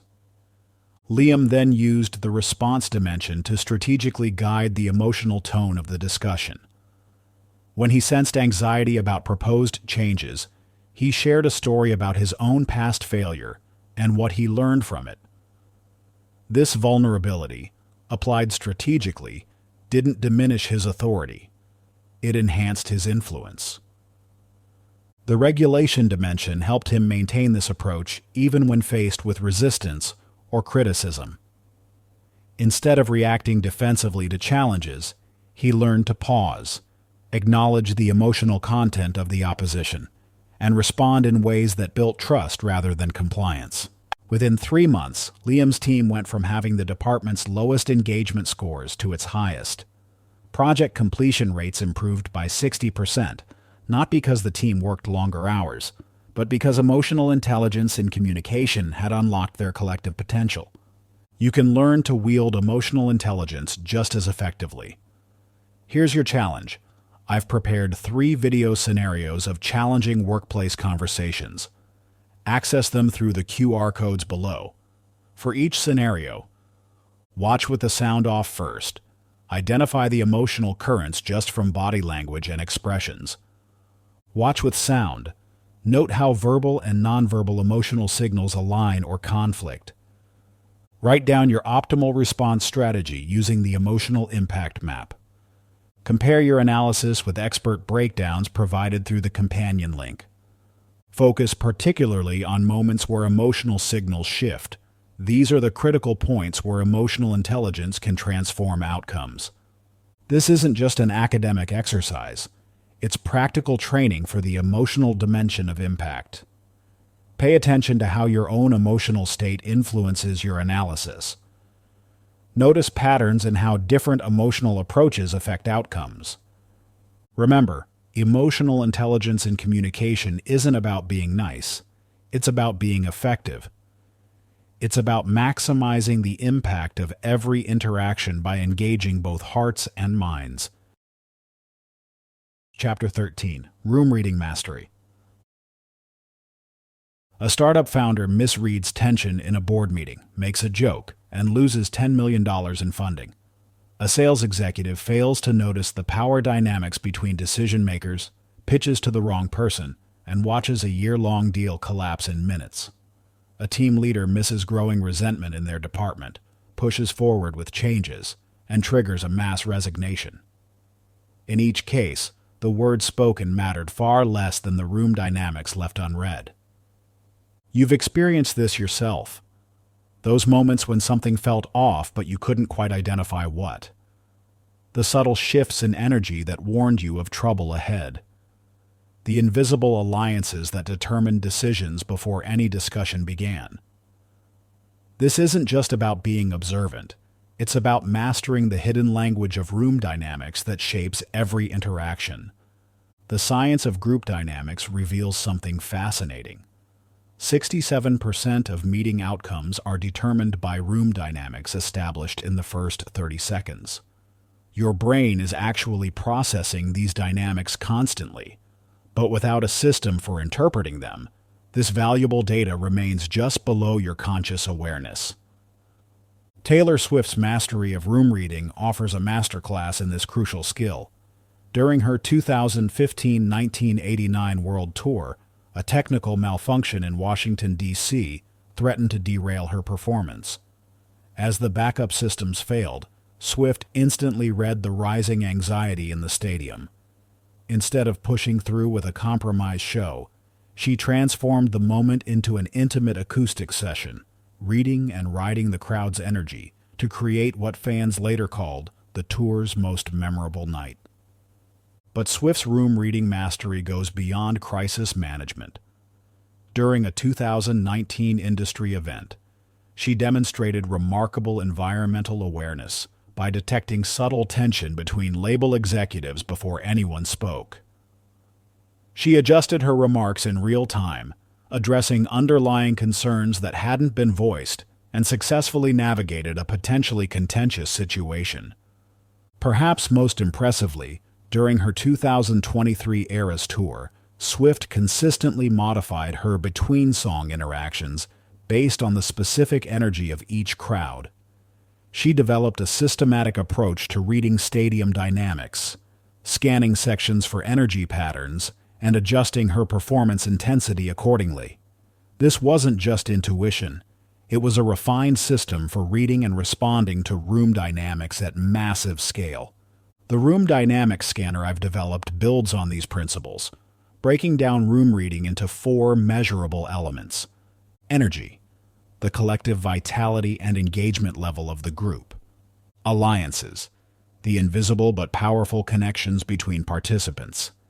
Power dynamics, the real versus stated decision-making structure.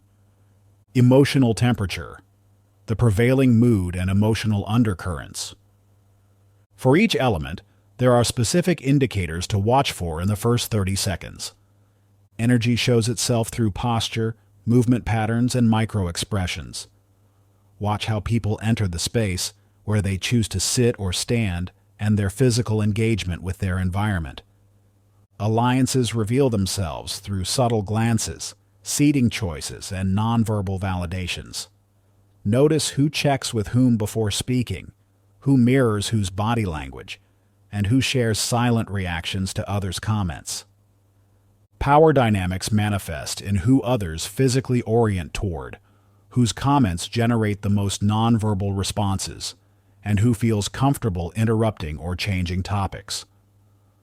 Emotional temperature can be read through collective breathing patterns, tension levels in faces and shoulders, and the quality of silence in the room. J. Kim's transformation from struggling project manager to client relationship master illustrates how powerful this system can be. Leading technology implementations at a major consulting firm, Jay consistently faced resistant clients and contentious meetings. Despite thorough preparation, his project approval rate hovered at 40%. Everything changed when Jay began systematically applying the room dynamic scanner. Before one particularly crucial client meeting, instead of reviewing his slides one last time, Jay arrived early to observe how the client team entered and settled into the room. He noticed the CFO, while officially present to observe, received subtle but consistent deferrals from others. The project sponsor, despite her senior title, checked with the CFO through quick glances before affirming any points.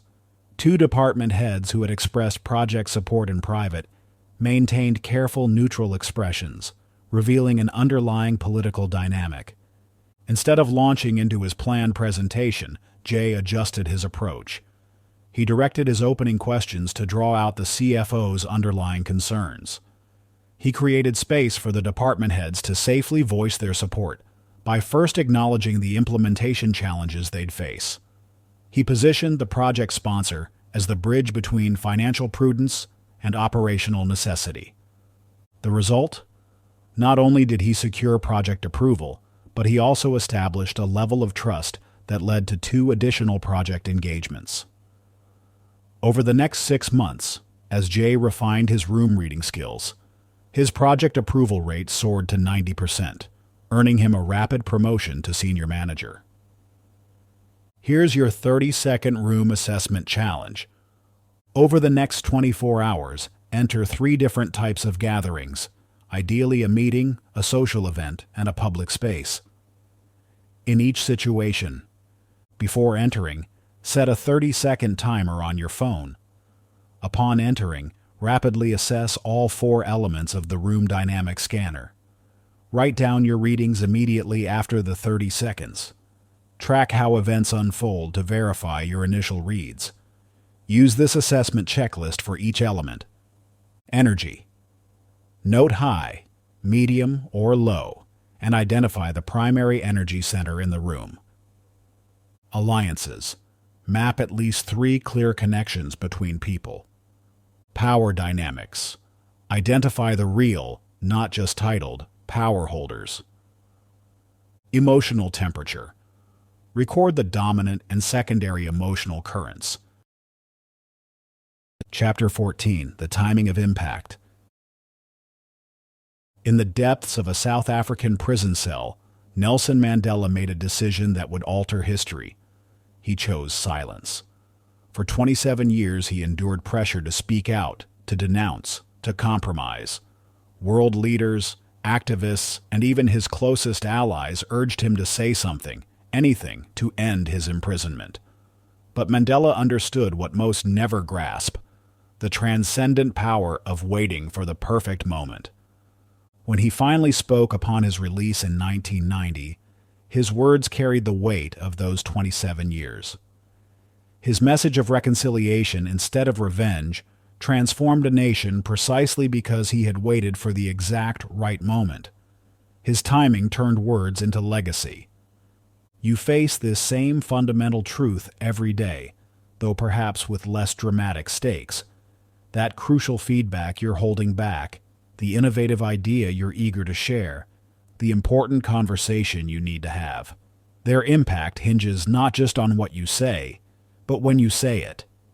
Timing isn't just about opportunity, it's about impact multiplication. The science of timing in communication reveals a startling truth. Identical messages delivered at different moments can have dramatically different effects. Research from Harvard Business School shows that timing accounts for up to 80% of the variance in message impact. Yet most people spend 90% of their preparation on content, and almost none on timing. Jeff Bezos's mastery of strategic timing offers a masterclass in this crucial skill. In 2005, when Amazon was facing intense criticism for investing in its technology infrastructure, instead of focusing on retail profits, Bezos remained notably silent. He waited until Amazon Web Services, AWS, had generated its first $100 million in revenue, before revealing the full scope of his cloud computing vision. The timing was perfect. Critics couldn't argue with success, and the announcement transformed Amazon's perceived value overnight. But perhaps more telling was Bezos's handling of the Washington Post acquisition in 2013. He maintained complete silence during negotiations, refusing to feed the speculation frenzy. Then, he timed the announcement for a Monday afternoon in August, traditionally a slow news period, ensuring maximum media attention and controlled narrative spread. The result? The announcement dominated news cycles for days, and the transition was perceived as a rescue rather than a takeover.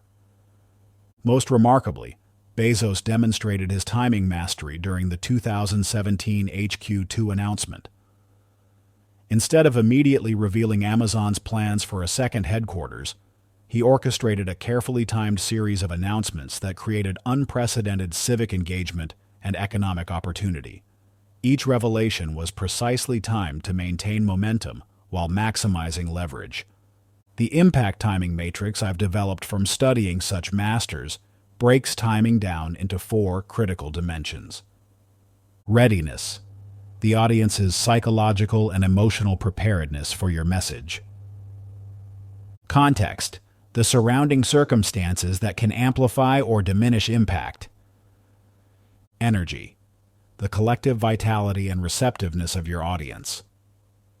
Momentum, the natural flow of events you can leverage or must counter.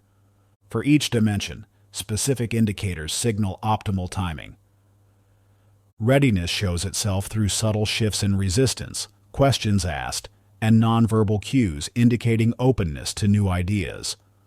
Context involves both immediate circumstances, recent events, current challenges, and broader environmental factors, market conditions, organizational climate. Energy follows predictable patterns throughout days, weeks, and project cycles. Understanding these rhythms helps you identify peak receptivity moments. Momentum can be read through trend lines in conversations, decisions, and organizational direction. The matrix helps you identify impact windows, those golden moments when all dimensions align for maximum effect. These windows might last minutes or months, but recognizing and leveraging them is crucial for transformative communication. Now it's your turn to develop this crucial skill. Chapter 15. Handling High-Stakes Situations. Code Blue, Room 217. The announcement crackles over the hospital intercom. In the chaos that follows, something remarkable happens. A surgeon enters, and the atmosphere instantly transforms. Her voice, measured and precise, cuts through the panic. No wasted words, no emotional overflow, just crystal clear direction that orchestrates a team of medical professionals into life-saving harmony. You might think your daily challenges don't compare to emergency room drama, but every time you step into a make-or-break meeting, deliver difficult feedback, or navigate a crisis, you're in your own high-stakes arena. The principles that enable surgeons, pilots, and crisis negotiators to maintain impact under extreme pressure are the same ones that can transform your ability to communicate when it matters most. The science of high-pressure communication reveals something fascinating. Under stress, your brain's communication center experiences up to a 50% reduction in function, unless you've trained specific neural pathways for pressure situations. This is where most people falter, letting stress erode their impact precisely when they need it most.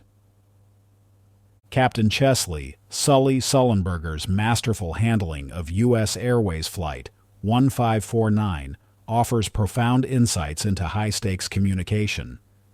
In just 208 seconds, facing a complete engine failure over New York City, Sully exchanged exactly 59 words with air traffic control.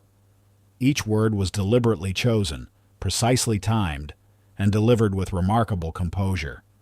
But what's less known is how Sully achieved this mastery. In his thousands of hours as a flight instructor, he developed what he calls pressure protocols, systematic approaches to maintaining clarity under stress. When both engines failed that January day, he wasn't just relying on instinct. He was executing a lifetime of practiced communication discipline. The most revealing moment came when air traffic control suggested returning to LaGuardia Airport. Sully's response, unable, was a masterclass in high-stakes communication. One word, delivered with absolute certainty, conveyed everything necessary. No explanation, no apology, no wavering. This single word, backed by his calm authority, allowed him to maintain control of the situation and focus on what mattered, saving 155 lives. The high-stakes protocol I've developed synthesizes these lessons into a practical framework for maintaining impact under pressure. Center, clarify, connect. Before speaking, take one conscious breath. Center. Identify your core message. Clarify. And establish eye contact or vocal connection. Connect. State pause. Confirm. Deliver your message in clear, concise statements. Allow brief pauses for processing, and confirm understanding through verbal or nonverbal cues. Adapt, adjust, advance. Read reactions in real time, adjust your approach if needed, and keep moving toward your objective. The pressure conversion technique transforms anxiety into focused energy through 3 steps. Acknowledge the pressure sensation physically.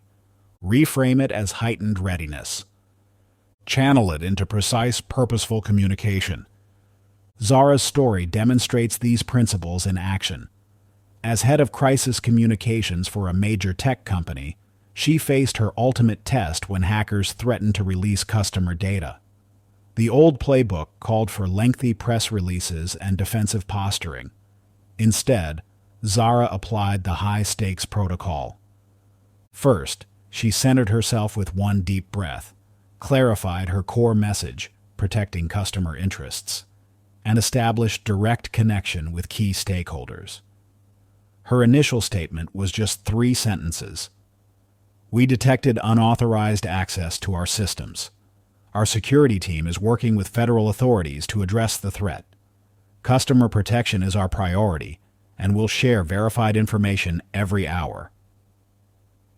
Throughout the crisis, Zara maintained this disciplined approach.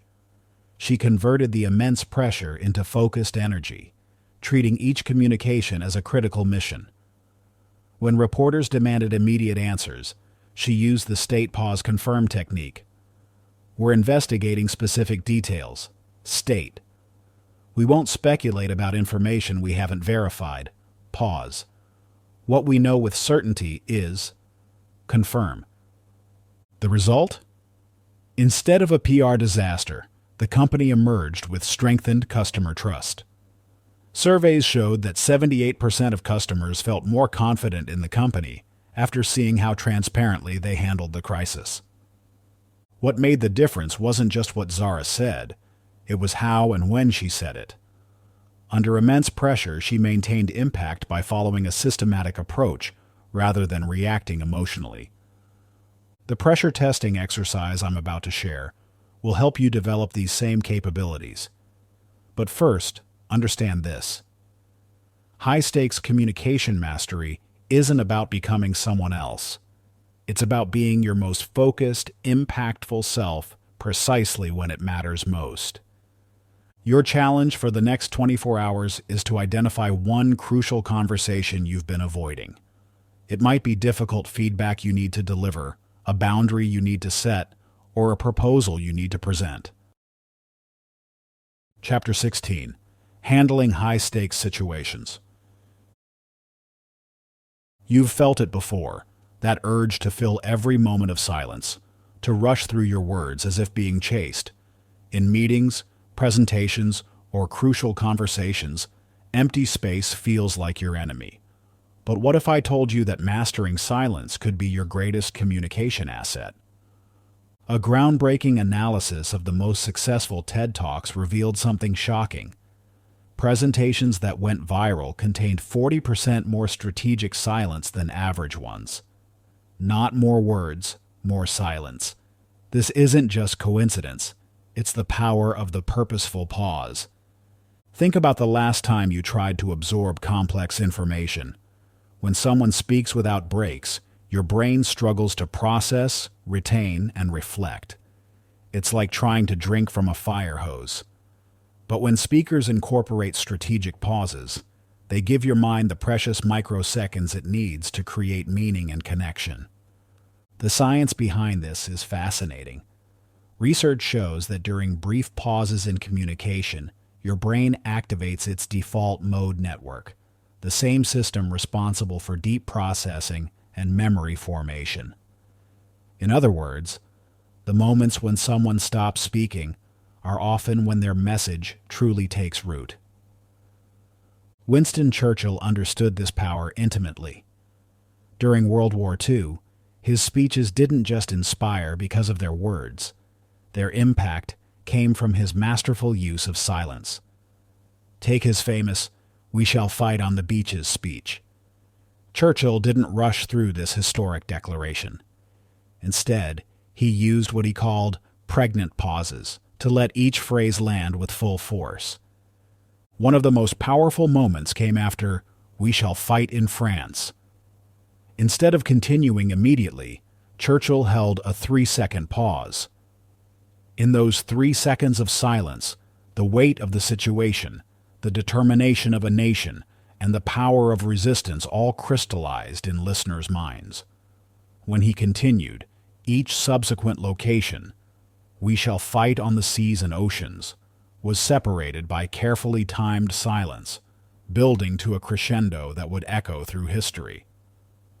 But Churchill's use of pauses wasn't just artistic flourish. He understood that silence serves distinct strategic purposes. This brings us to the strategic pause portfolio, 5 distinct types of pauses that serve different communication objectives. The power. Pause comes after a strong statement, letting it resonate. It's the silence that says, "What I just said matters." The emotional pause follows touching or difficult information, creating space for feelings to process. It demonstrates emotional intelligence and builds connection. The cognitive pause precedes complex information, preparing minds to receive new ideas. It's like clearing the mental palette. The dramatic pause creates anticipation, building tension before key revelations. It turns ordinary statements into memorable moments. The reset pause helps regain control of challenging situations, creating space for emotions to settle and rationality to return. Each type of pause serves a specific purpose, but they all share one crucial quality. They must be intentional. Random silences born of uncertainty undermine your message. Strategic pauses amplify it. Adrian Park discovered this truth the hard way. As a brilliant software engineer turned startup founder, he had developed a revolutionary AI platform. But after 6 failed investor pitches, he was running out of options. His presentations were technically perfect, packed with impressive data and compelling projections. Yet investors remained unmoved. The breakthrough came when Adrian's mentor recorded one of his pitches. "You're treating your presentation like a sprint," she told him. "Your investors' brains need time to catch up with your brilliance." Adrian studied his presentation style and noticed he was racing through information, particularly during the most important points. He began experimenting with strategic pauses, specifically choreographing moments of silence throughout his pitch. Before revealing his platform's core innovation, he inserted a 3-second dramatic pause, building anticipation. After sharing key metrics, he used power pauses, letting the impressive numbers sink in. When describing customer pain points, he employed emotional pauses, allowing investors to feel the problems his solution addressed. The results were remarkable. In his next pitch meeting, Adrian could feel the difference. The room leaned in during his silences. Investors' eyes showed real engagement rather than glazed attention. When he finished, instead of polite dismissal, he faced eager questions. 2 weeks later, he closed his seed round. "The funny thing is," Adrian later shared, "I didn't change a single word of my pitch. I just changed the spaces between them." Like Adrian, you have the opportunity to transform your communication through purposeful pauses. The key is starting small and building your confidence with silence. Here's your purposeful pause practice for the next 24 hours. Choose 3 upcoming conversations: 1 casual, 1 professional, and 1 important. In each conversation, you'll practice a different type of pause. In the casual conversation, use power pauses after making key points. Start with just 2 seconds of silence. Notice how others respond. In the professional interaction, employ cognitive pauses before sharing important information. Give others' minds time to prepare for what's coming. In the important conversation, challenge yourself to use emotional pauses when discussing significant points. Allow feelings to be acknowledged through silence. Chapter 17. Difficult Conversations Made Easier. Picture 3 managers delivering the same difficult news about company-wide restructuring. The first creates panic and resignation. The second faces angry backlash. The third builds trust and engagement. Same message, drastically different outcomes. What makes the difference? The answer lies not in what they said, but how they said it. Difficult conversations are inevitable in both professional and personal life. They're also where your communication skills face their ultimate test. When stakes are high and emotions run strong, even seasoned communicators can falter. But here's what most people miss. These challenging moments aren't just obstacles to survive. They're opportunities to strengthen relationships and build trust. The neuroscience behind difficult conversations reveals why they feel so threatening. Your brain processes social rejection in the same regions that process physical pain.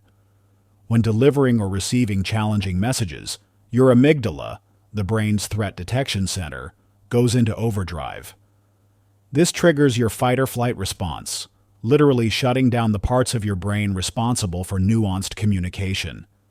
This is where Indra Nooyi's masterful handling of PepsiCo's controversial transformation offers valuable lessons. In 2006, she faced the daunting task of shifting the company's focus toward healthier products, a move that meant telling long-time executives their core products were part of a growing health problem. Instead of hiding behind corporate messaging, Nooyi took a bold approach. She began each difficult conversation by acknowledging the executive's contributions to PepsiCo's success. But rather than using this as mere cushioning, she created what she called vision bridges, connecting their past achievements to future opportunities. When meeting with the head of their most profitable snack division, she started with, "Your expertise in building beloved brands is exactly why I need your leadership for where we're heading." Nui also introduced a practice she called truth windows, designated moments in each conversation where she explicitly invited hard questions and concerns. This transformed potential resistance into collaborative problem-solving. The result, a transformation that could have torn the company apart instead, became a rallying point for innovation. The difficult dialogue framework emerges from studying such successful approaches. It consists of 3 core elements: connection before content, emotional containment, and future focus. Connection before content means establishing psychological safety before addressing challenging topics. This isn't about small talk. It's about creating a foundation of mutual respect and shared purpose.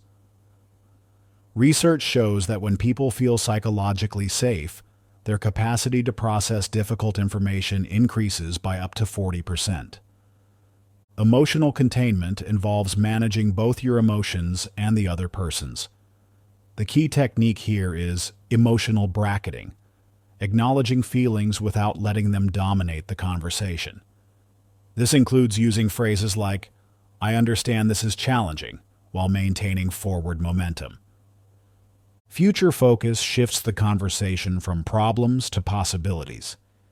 Instead of dwelling on what went wrong, guide the discussion toward what can be done differently. This activates the brain's problem-solving networks rather than its threat response. The bridge-building technique serves as a practical tool within this framework. It involves finding common ground even in seemingly opposing positions by focusing on underlying interests rather than surface positions. The technique follows 3 steps: acknowledge, align, and advance.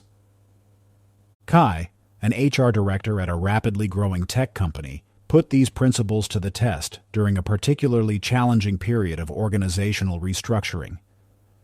Previously, termination conversations had often led to legal threats and damaged relationships. Kai decided to transform their approach. Instead of starting with legal disclaimers and severance details, Kai began each conversation by acknowledging the person's contributions and expressing genuine appreciation. He then used the bridge-building technique to connect their skills to future opportunities, even offering to make introductions to his professional network. The most powerful moment came when meeting with a long-term employee whose position was being eliminated. Rather than rushing through the difficult news, Kai created space for the employee's initial reaction, demonstrating emotional containment. He then shifted to future focus, exploring how the company could support their transition and future career goals. The results were remarkable. Not only did legal complaints drop to 0, but several affected employees later referred talented candidates to the company, citing their respectful treatment during a difficult time. One former employee even became a valuable client at their new organization. The key, Kai reflected, was realizing that these weren't just termination conversations. They were human moments that would be remembered forever. That perspective changed everything. To help you master these techniques, I've developed the Difficult Conversation Simulator. Here's your challenge for the next week. Choose 3 upcoming challenging conversations. They can range from giving constructive feedback to addressing a personal conflict. For each conversation, write down your normal approach. Apply the difficult dialogue framework. Plan your connection before content opening. Prepare specific emotional containment phrases. Identify potential bridge-building opportunities. After each conversation, note: how did the other person respond differently? What moments felt most challenging? Where did you find unexpected common ground? Remember, The goal isn't perfection, it's progress. Each difficult conversation is an opportunity to strengthen your skills and build stronger relationships through honest, respectful dialogue. Chapter 18. Speaking Truth to Power. The numbers are staggering. 85% of employees have witnessed wrongdoing in their organizations, yet only 17% find the courage to speak up. Think about the last time you saw something that needed to be addressed with someone above you in the hierarchy. That knot in your stomach, the mental calculations, the rehearsed conversations that never left your mind. You're not alone. This silence isn't just about personal career preservation. It costs organizations billions annually in missed opportunities, preventable mistakes, and ethical breaches. But more importantly, it costs you something far more valuable: your integrity and potential impact. The psychology behind this reluctance runs deeper than simple fear. Research reveals that our brains process challenging authority figures similarly to facing physical threats. This triggering of our survival instincts explains why even confident professionals sometimes freeze when needing to speak truth to power. Frances Haugen's journey as the Facebook whistleblower offers a masterclass in effective upward communication. Before becoming known to the world in 2021, Haugen spent months meticulously preparing not just what she would say, but how she would say it. Her approach wasn't born of anger or revenge. It came from a place of measured concern and organizational loyalty. What set Haugen apart wasn't just her courage, but her strategic communication approach. She understood that speaking truth to power requires more than just having the right information. It demands presenting that information in a way that can be heard and acted upon. First, Haugen built credibility through thorough documentation and expertise. She didn't just raise concerns. She supported them with data and specific examples. But her real mastery showed in how she framed her message. Instead of attacking Facebook's leadership, she consistently positioned herself as someone trying to help the company live up to its own stated values. During her testimony to Congress, Haugen demonstrated 3 key principles that would become central to effective upward communication. She maintained unwavering professionalism, never letting emotion overshadow her message. She focused on solutions rather than just problems. She connected her concerns to the organization's stated mission and values. These principles didn't just make her message more palatable, they made it more powerful. When she stated, "Facebook can change, but is choosing not to," she wasn't just criticizing. She was offering a vision of possibility. This approach transformed what could have been dismissed as criticism into a compelling call for alignment with stated values. The Truth Impact Protocol emerges from studying such successful cases of upward communication. It consists of 3 phases: foundation building, message architecture, and delivery dynamics. Foundation building focuses on establishing your credibility and creating psychological safety before the crucial conversation. This isn't about delay. It's about deliberately creating conditions where truth can be heard. Research shows that leaders are 67% more likely to seriously account for challenging feedback when it comes from someone they perceive as committed to the organization's success. Message architecture involves structuring your communication to maximize both understanding and impact. This includes leading with shared goals and values, presenting evidence before conclusions, offering solutions alongside problems, creating clear action paths forward. Delivery dynamics focuses on the actual execution, managing your state, reading the room, and adapting in real time while maintaining your core message. A crucial element of the protocol is what I call value bridge building, explicitly connecting your truth to the organization's or leader's stated values and goals. This transforms threatening messages into aligned insights.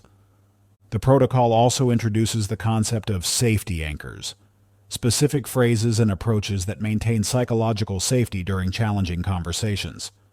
These aren't about softening your message. They're about ensuring it can be heard. Ravi's story demonstrates these principles in action. As a middle manager at a global technology firm, he discovered serious flaws in his CEO's planned expansion strategy. The data suggested the move would cost the company millions and potentially damage their market position. But how do you tell a successful CEO their strategic vision is fundamentally flawed? Previous attempts by others to challenge the CEO's decisions had ended in defensive reactions and career setbacks. Ravi knew he needed a different approach. First, he spent 3 weeks building his foundation. He volunteered for projects that put him in regular contact with the CEO, demonstrating his commitment and competence. During these interactions, he asked questions about the CEO's vision for the company's future, truly seeking to understand her perspective. For message architecture, Ravi organized his concerns around the CEO's own stated priorities: market leadership and sustainable growth. He gathered data not just about problems, but about specific opportunities that would better achieve these goals. When it came to delivery, Ravi requested a meeting framed as sharing some insights about our growth strategy. He opened with explicit appreciation for the CEO's vision, then used value bridge building to introduce his concerns. I believe I've found some opportunities to make our expansion even more successful. Instead of directly challenging the strategy, he asked questions that led to joint discovery. What if we looked at this market data from a different angle? He presented alternatives as ways to better achieve the CEO's vision, not as criticisms of her current approach. The conversation wasn't easy. There were moments of tension where Ravi had to employ his safety anchors. I'm sharing this because I believe in where we're trying to go, and I want us to succeed in this expansion. The turning point came when Ravi presented not just problems, but a detailed alternative strategy that better aligned with the company's capabilities and market conditions. He had done such thorough preparation that his proposals couldn't be easily dismissed. The result? The CEO paused the original plan for review. 2 weeks later, the company announced a modified expansion strategy that incorporated many of Ravi's insights. 3 months later, Ravi was promoted to Senior Director of Strategy, with the CEO specifically citing his courage to bring important insights forward and his ability to challenge assumptions constructively. The key wasn't just what Ravi said, it was how he said it. He transformed what could have been a confrontational challenge into a collaborative exploration of better possibilities. Chapter 19: Group Dynamics and Leadership. Think back to your last team meeting. Who dominated the conversation? Take a moment to estimate the percentage of time each person spoke. Got those numbers in your head? Now, here's what decades of research tells us. Your perception is likely off by around 40%. Even more surprising? The person you think led the discussion probably wasn't the one who actually influenced the outcome. This perception gap isn't just interesting, it's costing you opportunities for impact every single day. In every group interaction, invisible forces shape decisions, and most people remain completely unaware of how to harness them. Research reveals that successful team communication follows distinct patterns, but these patterns often contradict our instincts about leadership and influence. Most people try to establish authority by speaking more, when in fact, the most influential team members often speak less, but position their contributions more strategically. Phil Jackson's leadership of the Chicago Bulls offers a masterclass in understanding and leveraging group dynamics. During the 1995 to 1996 season, the Bulls faced a unique challenge, integrating Dennis Rodman, known for his volatile personality, into a team already containing the strong presence of Michael Jordan and Scottie Pippen. Traditional wisdom suggested maintaining tight control through constant communication and clear hierarchies. Instead, Jackson took a counterintuitive approach. He studied the team's communication patterns and noticed that direct confrontations between strong personalities created defensive reactions that rippled through the entire group. Rather than trying to control these dynamics, he worked to understand and redirect them.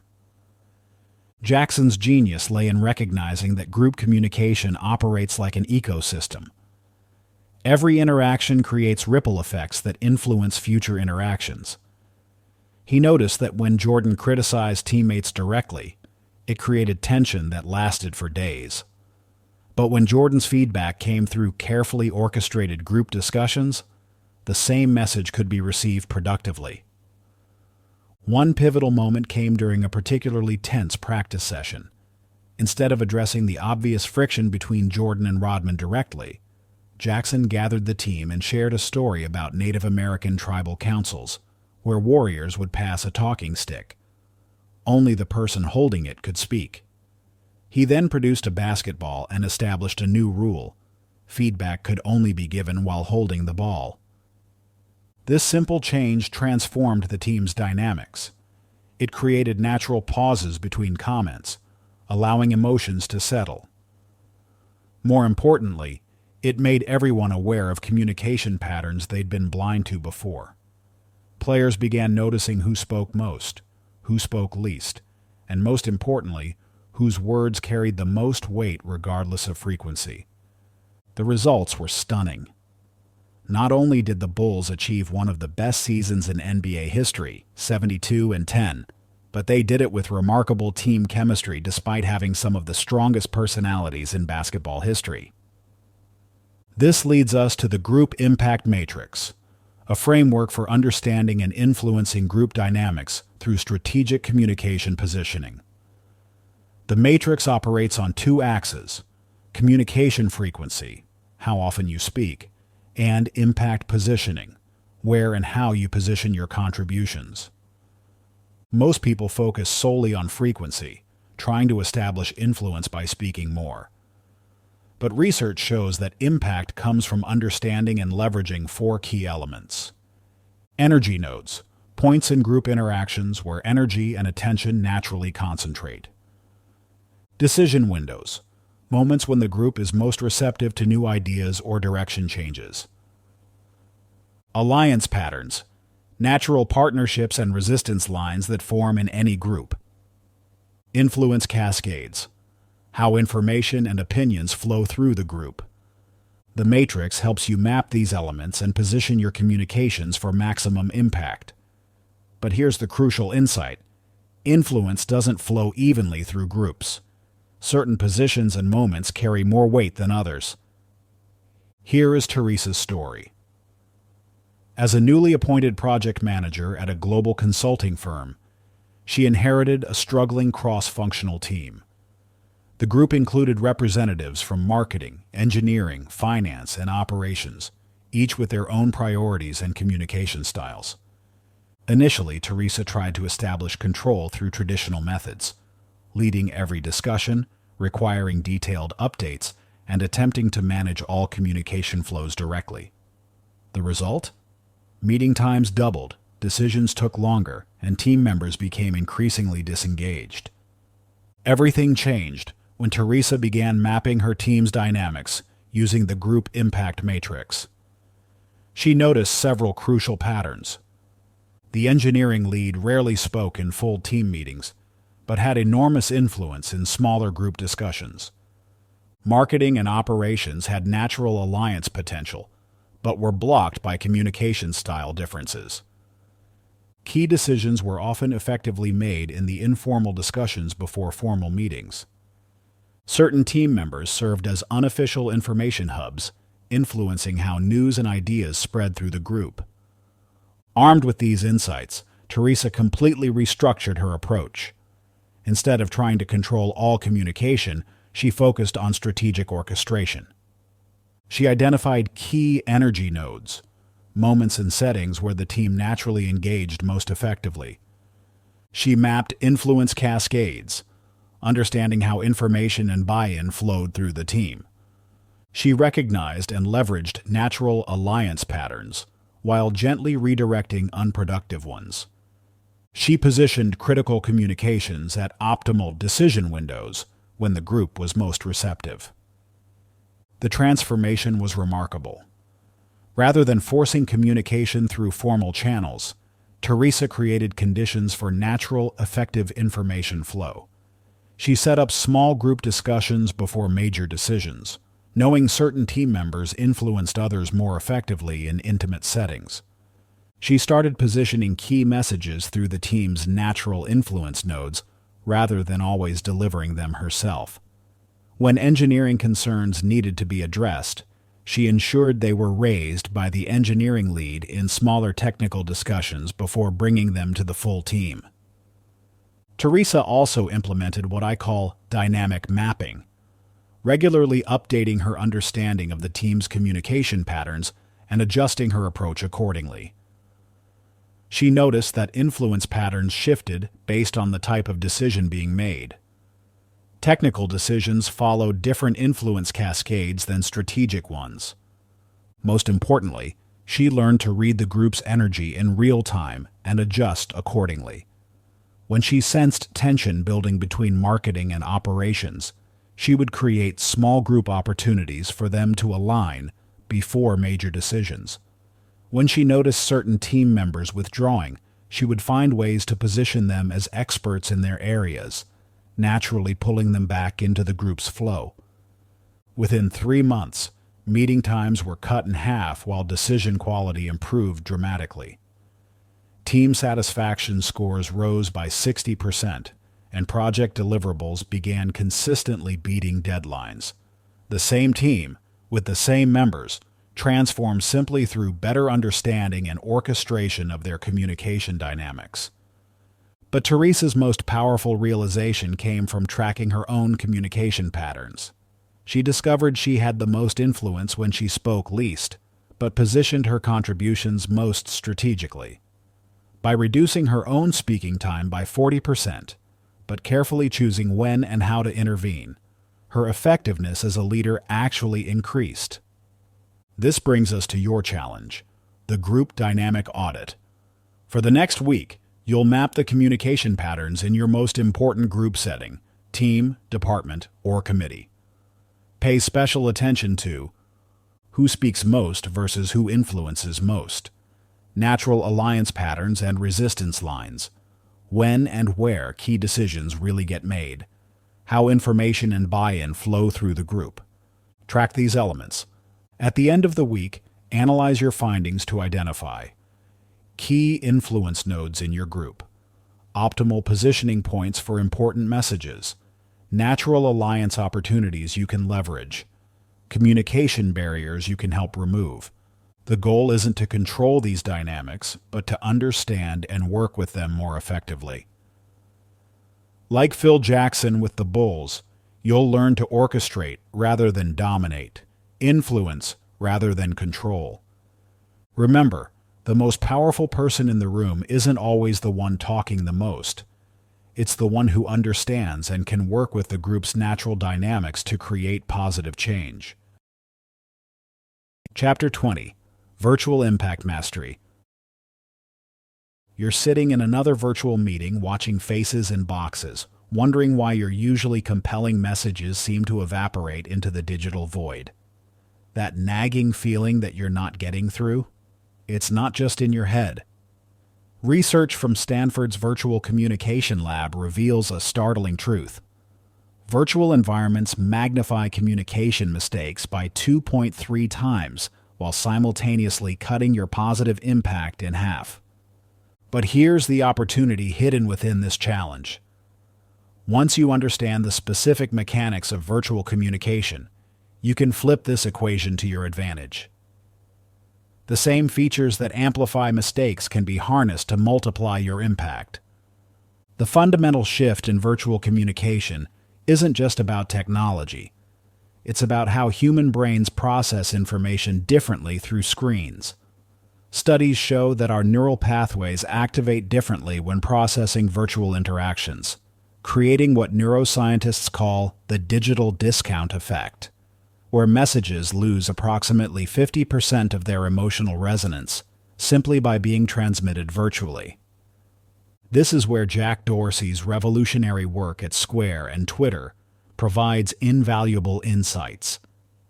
When both companies shifted to remote-first models, Dorsey faced a unique challenge: maintaining the innovative culture and rapid decision-making that had driven their success, but now through screens. Instead of trying to replicate in-person dynamics virtually, Dorsey recognized that virtual environments required a completely different approach. He discovered that traditional communication patterns, which rely heavily on physical presence and subtle nonverbal cues, actually created disconnect in virtual settings. Through extensive testing and refinement, Dorsey developed what he called digital resonance, a set of communication principles specifically designed for virtual impact. One of his most powerful insights came from analyzing thousands of virtual meetings. The traditional approach of building rapport through small talk actually reduced engagement in virtual settings by 34%. Instead, Dorsey implemented what he called purposeful presence, beginning each interaction with a clear, compelling hook that immediately engaged participants' full attention. He found that the first 20 seconds of any virtual interaction determined engagement levels for the entire session. But Dorsey's most significant discovery came through failure. During a crucial board meeting in 2019, he attempted to present a major strategic shift using his usual in-person communication style. The response was lukewarm at best. After analyzing recordings of the meeting, he identified what he called the virtual attention threshold, the 2.7-minute mark, where virtual attention typically plummets unless actively re-engaged. This led to the development of his micro-engagement cycles, deliberately structured communication patterns that maintain attention and impact in virtual settings. Rather than delivering information in traditional blocks, he broke content into 2-minute segments, each followed by a specific type of engagement trigger. The results were transformative. Virtual meeting effectiveness scores at both companies increased by 180%, while meeting durations decreased by 40%. More importantly, implementation rates for decisions made in virtual meetings rose from 65% to 94%. This brings us to the Virtual Presence Protocol, a comprehensive system for commanding attention and driving outcomes in online settings. The protocol operates on 3 core principles: digital resonance, understanding how messages transmit differently through virtual channels and adjusting delivery accordingly; attention architecture, structuring communication to maintain engagement despite digital barriers; virtual connection mapping, building genuine rapport through strategic digital presence. The protocol addresses the 4 primary challenges of virtual communication: attention dilution, the tendency for virtual participants to multitask or mentally check out; digital disconnect, the natural barrier to emotional connection created by screens; virtual fatigue, the increased cognitive load of processing information virtually; presence, perception, the challenge of projecting authority and authenticity through digital channels. But here's where theory meets practical application. Diana, a regional sales director for a global software company, faced these exact challenges when her team of 50 sales representatives suddenly went remote. Initial results were concerning. Sales dropped 30% in the first month, and team engagement scores plummeted. Diana's breakthrough came when she stopped trying to replicate her successful in-person leadership style virtually. Instead, she rebuilt her approach from the ground up using the Virtual Presence Protocol.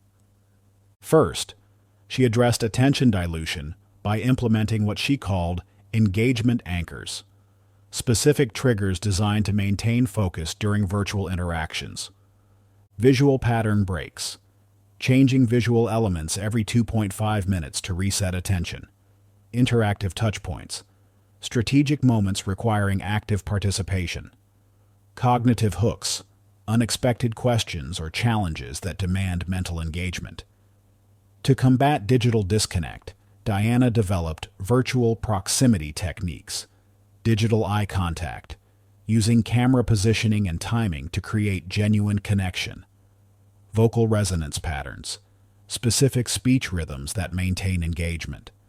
Micro-acknowledgements, subtle but consistent recognition of participant presence.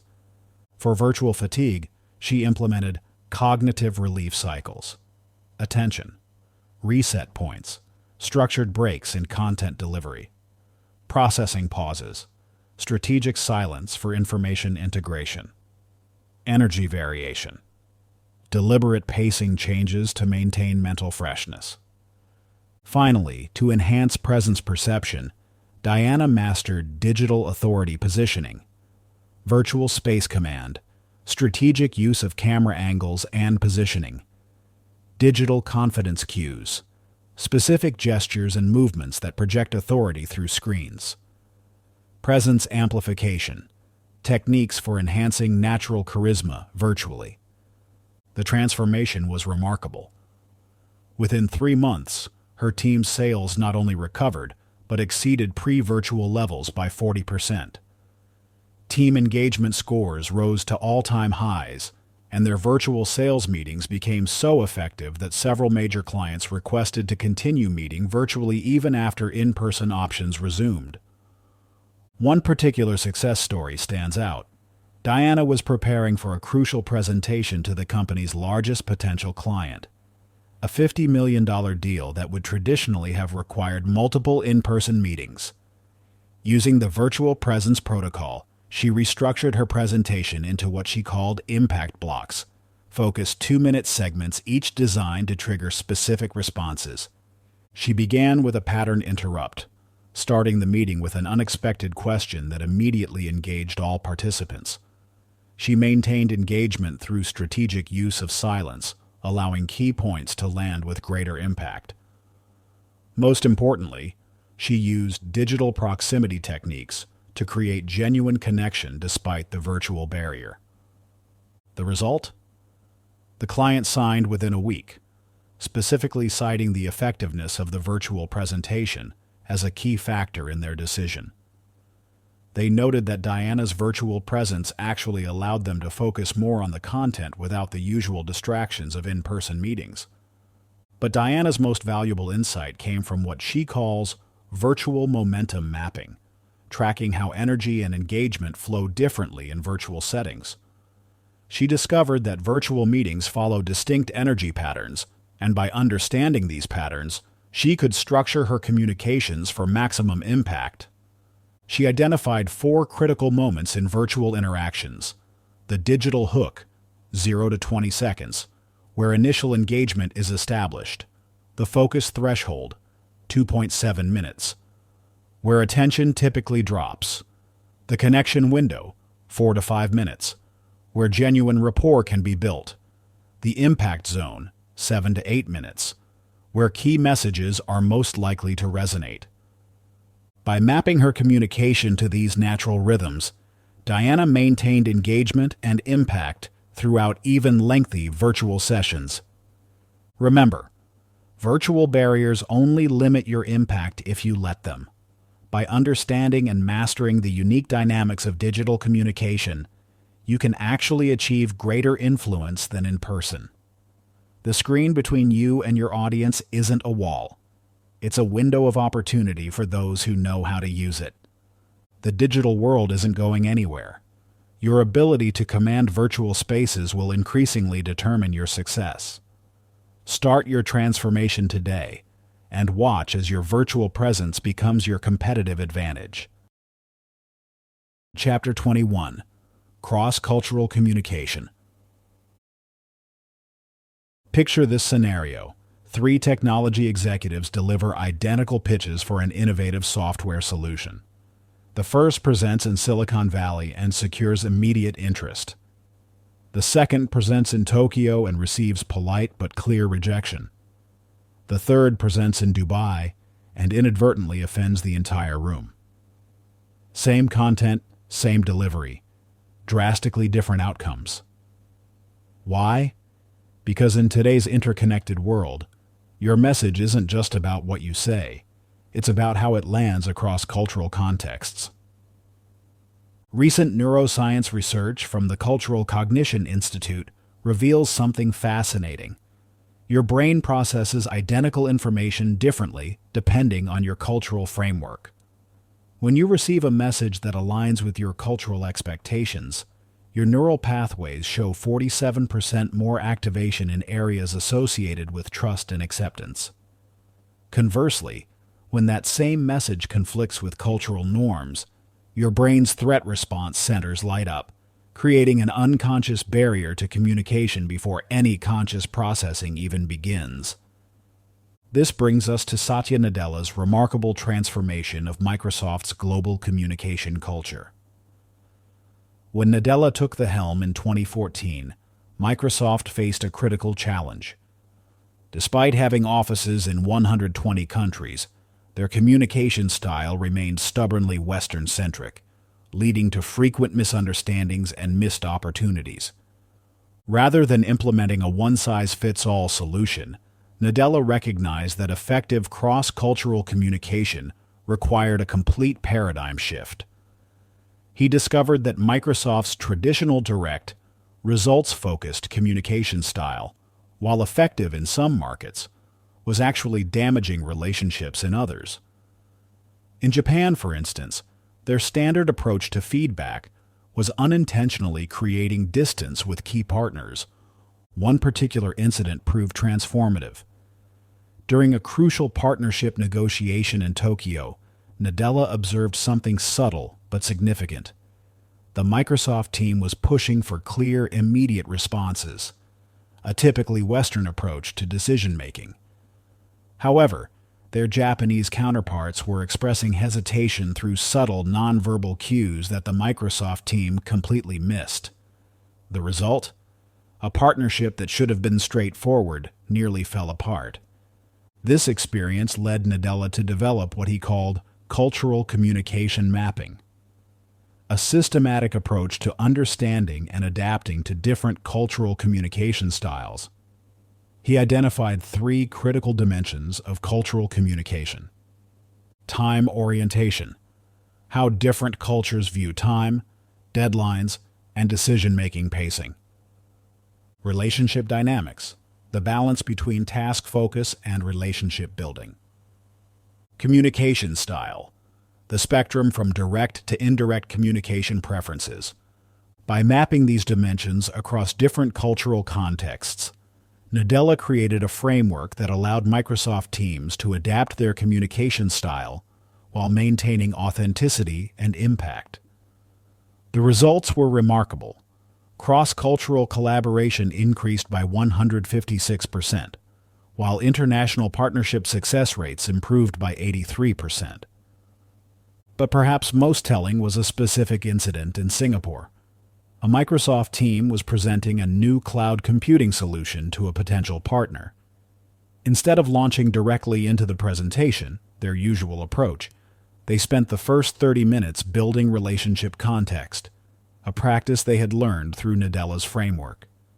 This simple adjustment, honoring the local preference for relationship establishment before business discussion, led to one of Microsoft's largest cloud computing contracts in Asia. This brings us to the Cultural Intelligence Framework, a practical system for adapting your communication style across cultural contexts while maintaining authenticity and impact. The framework operates on 4 key principles. Cultural awareness, understanding how your own cultural biases influence your communication style.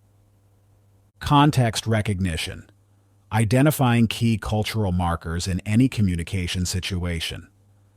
Style flexibility, developing the ability to adjust your approach while maintaining authenticity.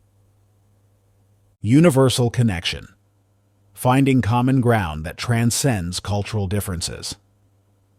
The framework addresses the 5 primary challenges of cross-cultural communication: cultural blindness, The tendency to assume your communication style is universally effective. Style rigidity, the difficulty in adapting your natural communication patterns.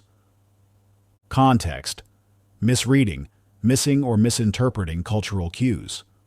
Authentication barriers, maintaining genuineness while adapting style. Connection gaps, finding meaningful ways to bridge cultural differences.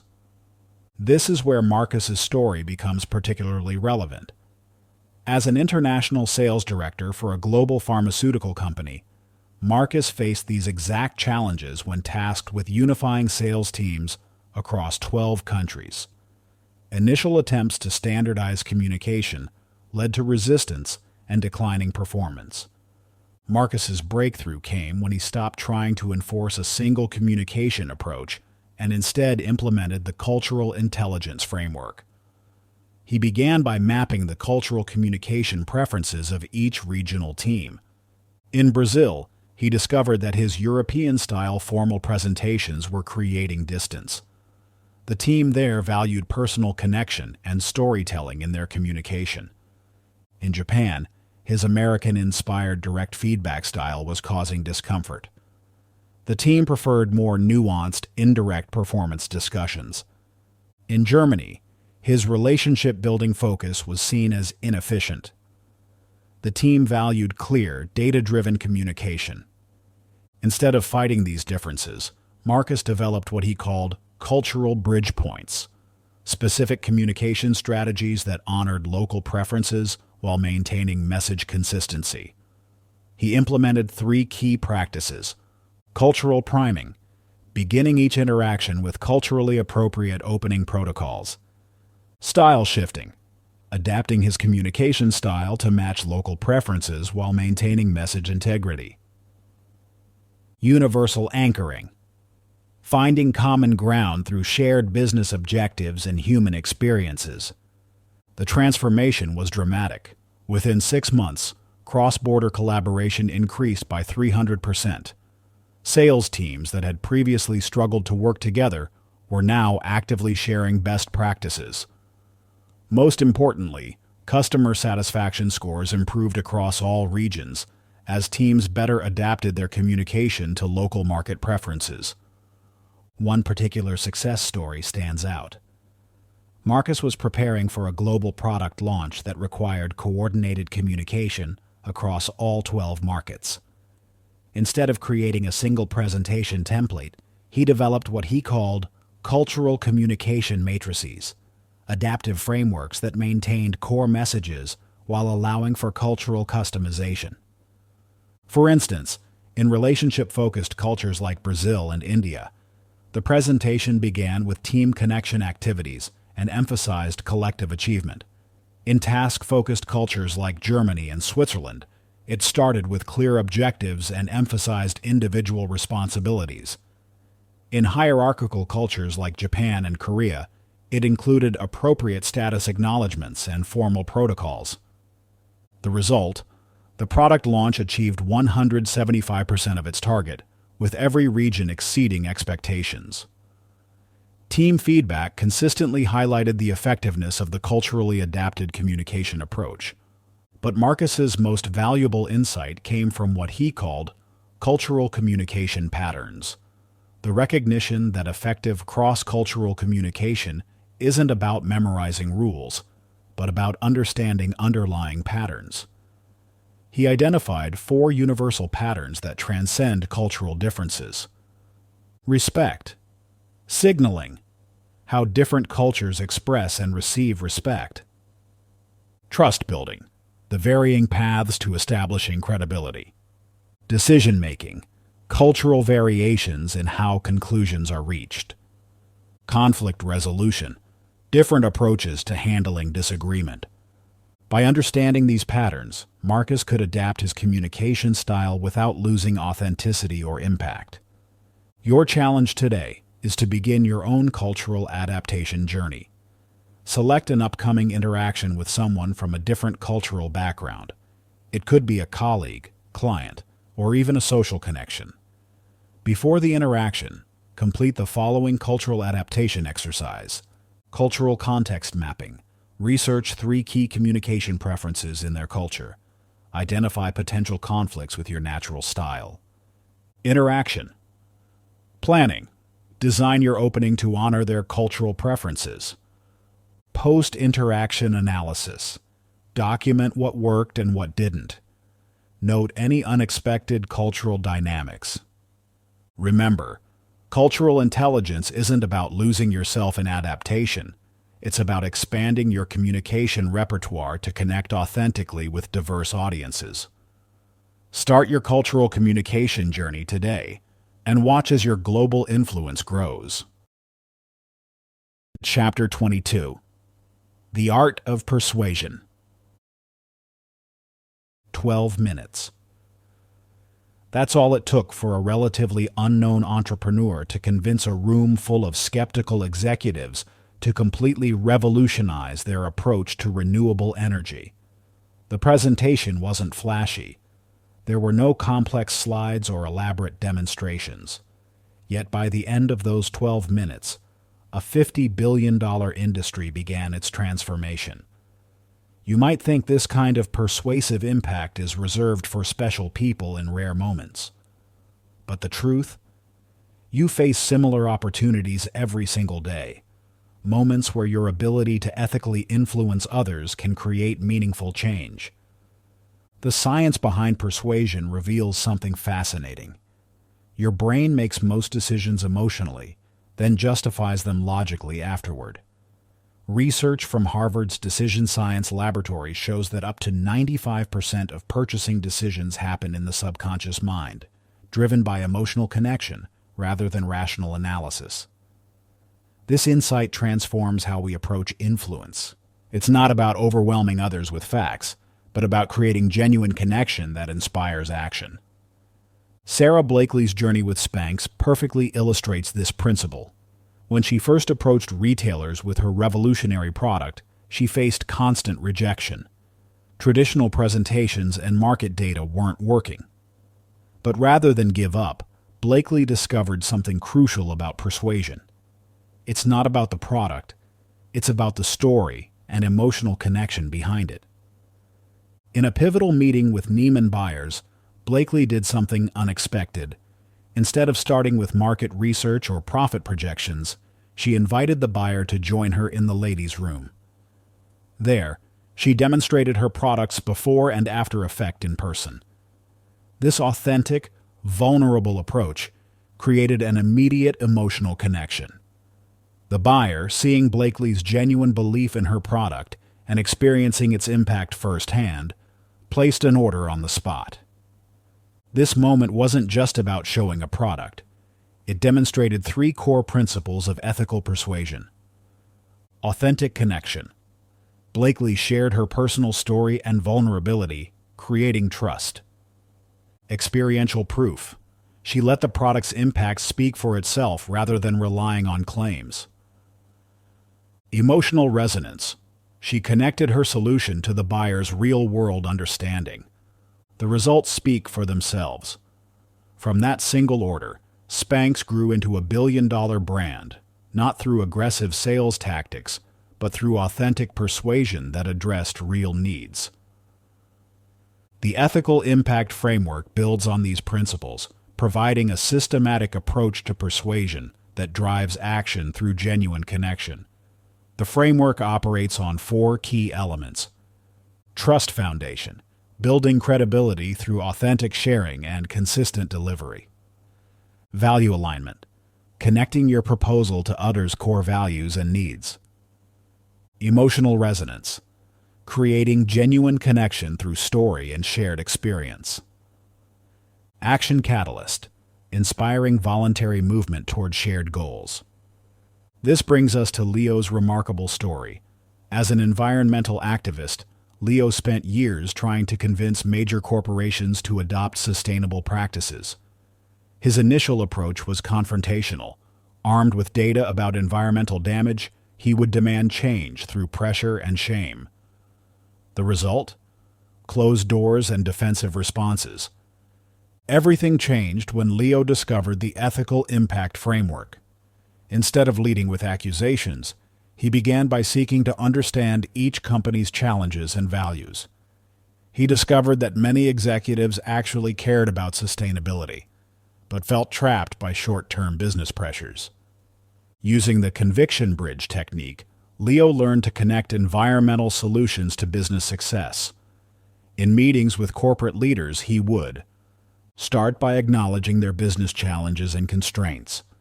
Share success stories from other companies who'd made the transition. Present sustainable solutions that also improved bottom-line results. Create clear, achievable action steps that built momentum. The transformation was remarkable. Within 18 months, Leo had convinced 3 Fortune 500 companies to commit to 100% renewable energy. Not through pressure, but through authentic alignment of interests. His most significant success came with a major manufacturer that had previously refused to even discuss environmental initiatives. In that crucial meeting, Leo didn't begin with climate change data. Instead, he shared stories of other manufacturers who had reduced costs while improving their environmental impact. He showed how sustainable practices had helped them attract premium customers and reduce regulatory risks. By building a bridge between the company's business goals and environmental benefits, he created willing partners rather than reluctant participants. The results were extraordinary. Not only did the manufacturer commit to sustainable practices, but they became advocates, influencing their entire supply chain to adopt similar changes. This cascading impact demonstrated the true power of ethical persuasion. When people are genuinely convinced rather than coerced, they become champions for change. Chapter 23: Building Your Impact Brand. The numbers stopped me in my tracks. After analyzing over 50,000 career trajectories across 2 decades, the AI's conclusion was undeniable. Your communication style predicts your professional success more accurately than your actual performance. Let that sink in. The way you communicate, your personal impact brand, matters more than what you actually do. This might seem unfair, but it reveals an incredible opportunity. By consciously crafting your communication presence, you can dramatically amplify your influence and accelerate your success. Recent research from Stanford's Behavioral Analytics Lab confirms this phenomenon. In a groundbreaking study tracking professionals over 15 years, they discovered that those with consistent, distinctive communication styles were 3.4 times more likely to receive promotions and 2.7 times more likely to be selected for leadership roles, regardless of their technical abilities. Your communication style isn't just part of your professional identity. It is your professional identity in many people's minds. Tom Hanks's journey to becoming Hollywood's most trusted voice offers a masterclass in building an impact brand. Early in his career, Hanks faced a critical decision. After several successful comedic roles, studios pushed him to stick with what was working, to become the next great comedy star. But Hanks recognized something crucial about lasting influence. It comes from authenticity, not just success. Instead of playing it safe, Hanks chose roles that aligned with his core values and natural communication style. He developed what he called his truth-telling approach, a commitment to authentic, emotionally honest performances that prioritize genuine connection over dramatic effect. This wasn't just about acting technique. It was about consistently communicating his authentic self through every role, interview, and public appearance. The result: Hanks built such powerful credibility that by the time he started producing historical documentaries, audiences automatically trusted his projects, not because he was a historian, but because his communication brand stood for authenticity and truth. This trust transcended his original field, allowing him to influence areas far beyond acting. The Impact Brand Matrix builds on these insights, providing a systematic approach to developing your own powerful communication presence. The matrix operates across 4 dimensions. Consistency.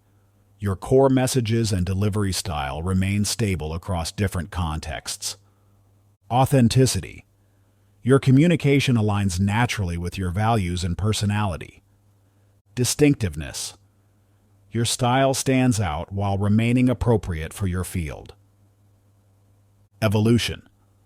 You grow and adapt while maintaining your essential character. The key is understanding that your impact brand isn't about creating a fake persona. It's about consciously amplifying your authentic strengths while maintaining consistency across all communication channels. This brings us to Sophia's transformative story. As a brilliant systems architect at a major tech company, Sophia consistently delivered exceptional results, yet she remained frustrated by her lack of influence. Despite her expertise, her ideas often got overlooked in meetings, and she struggled to build the kind of presence that inspired action in others. Everything changed when Sophia discovered the impact brand matrix. Through careful analysis, she identified her natural communication strengths, deep technical knowledge, quiet intensity, and an ability to simplify complex concepts. Instead of trying to become more extroverted or aggressive, styles that felt inauthentic, she focused on leveraging these natural advantages. Sophia developed what she called her Clarity Catalyst brand. In meetings, rather than competing for airtime, she would listen intently and then cut through confusion with precise, powerful insights. She became known for asking the one question that would transform the entire discussion. Her quiet intensity, rather than being a weakness, became her trademark. She also recognized the importance of consistency across channels. Whether in emails, presentations, or casual conversations, she maintained the same clear, insightful communication style. She didn't try to be the loudest voice, she focused on being the clearest voice. The transformation was remarkable. Within 6 months, people started specifically requesting Sophia in important meetings. Her reputation for clarity and insight spread beyond her immediate team. When she spoke, people listened.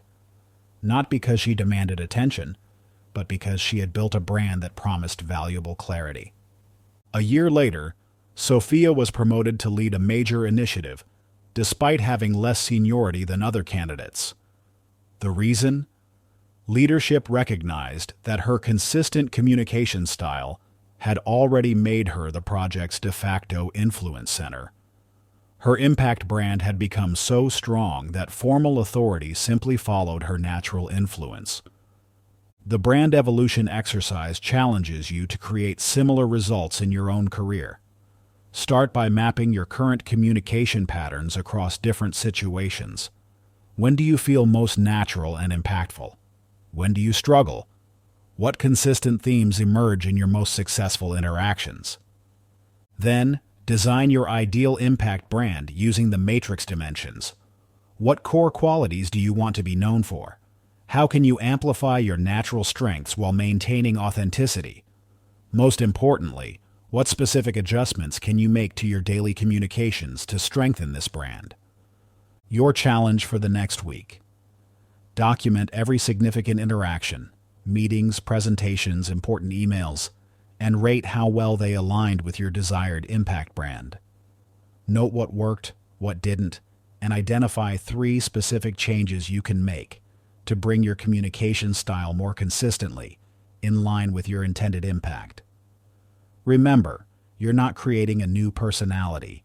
You're amplifying your authentic strengths to build lasting influence. Greater than Chapter 24, The Legacy of Impact. What would people quote you saying at your retirement party? Not the polite obligatory mentions, but the words that truly changed lives, shaped careers, and influenced decisions long after you spoke them. This question isn't just about memory. It's about the lasting ripples your communication creates in the world. Most people never consider their communication legacy until it's too late. They focus on immediate impact, forgetting that truly powerful words echo through time. Yet research from the Communication Legacy Institute shows that leaders who consciously craft their communication legacy are 4.2 times more likely to have their ideas implemented even years after they've moved on. The science behind memorable communication reveals something fascinating. Our brains are wired to retain information that combines emotional resonance with practical wisdom. This explains why certain messages stick with us for decades, while others fade within hours. Understanding this mechanism is crucial for anyone who wants their words to matter beyond the moment. No one exemplifies this better than David Attenborough, whose voice has shaped environmental consciousness across 3 generations. His legacy isn't just in the documentaries he's created, it's in how he fundamentally changed the way humans think about their relationship with nature. Looking deeper into his communication approach reveals several masterful techniques that we can all learn from. First, Attenborough understood the power of what I call concept bridging, connecting complex scientific ideas to universal human experiences. When describing a mother orangutan's care for her infant, he doesn't just state facts. He creates emotional parallels that make viewers feel connected to these distant creatures. This isn't manipulation. It's strategic empathy that creates lasting impact. But what's truly remarkable is how Attenborough evolved his communication over 6 decades while maintaining his core message.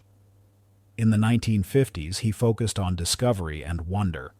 As environmental challenges grew, he shifted to conservation, without losing his fundamental tone of hope and possibility. This demonstrates a crucial principle of legacy communication. Your core message must be both timeless and adaptable. The legacy communication framework builds on these insights, providing a systematic approach to ensuring your messages resonate across time. It operates on 3 levels: immediate impact, how your message lands in the moment; medium-term influence, how it shapes decisions and actions in the coming months and years; generational legacy, how it continues to influence long after you've moved on. The key is understanding that legacy communication isn't about grand pronouncements. It's about consistent, authentic messages that carry both timeless wisdom and practical application. This is where the impact ripple technique becomes crucial. Instead of trying to create one perfect message, you plan for how your communications will evolve and spread over time. Consider Carmen Rodriguez's story.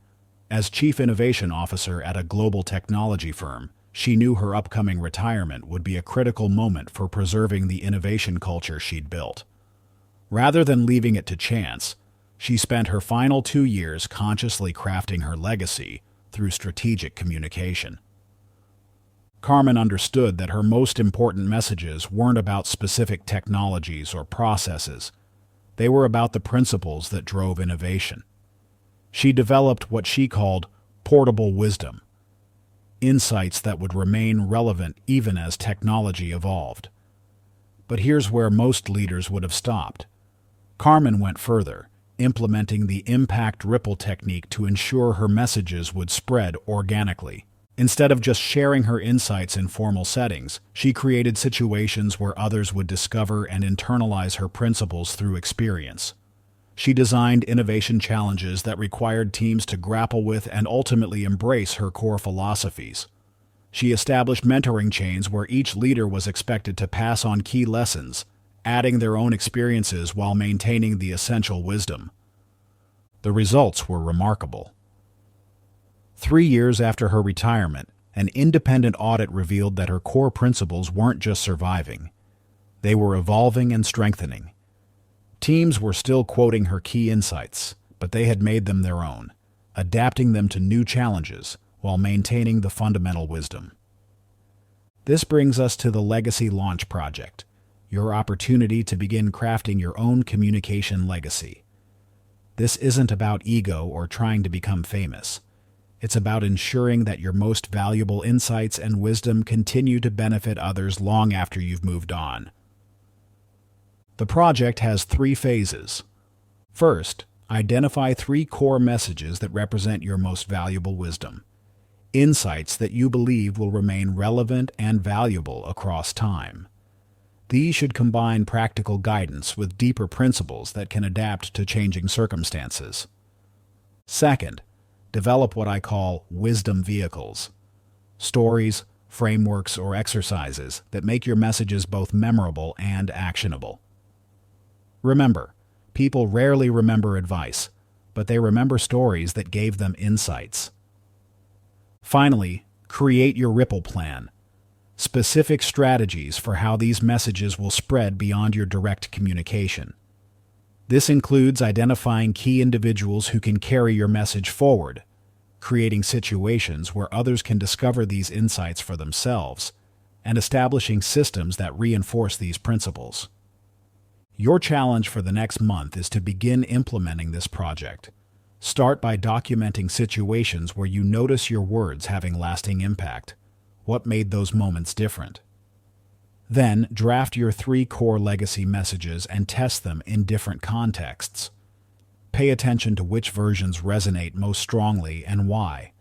Finally, identify 5 specific opportunities in the coming weeks to begin planting these messages in ways that will encourage others to carry them forward.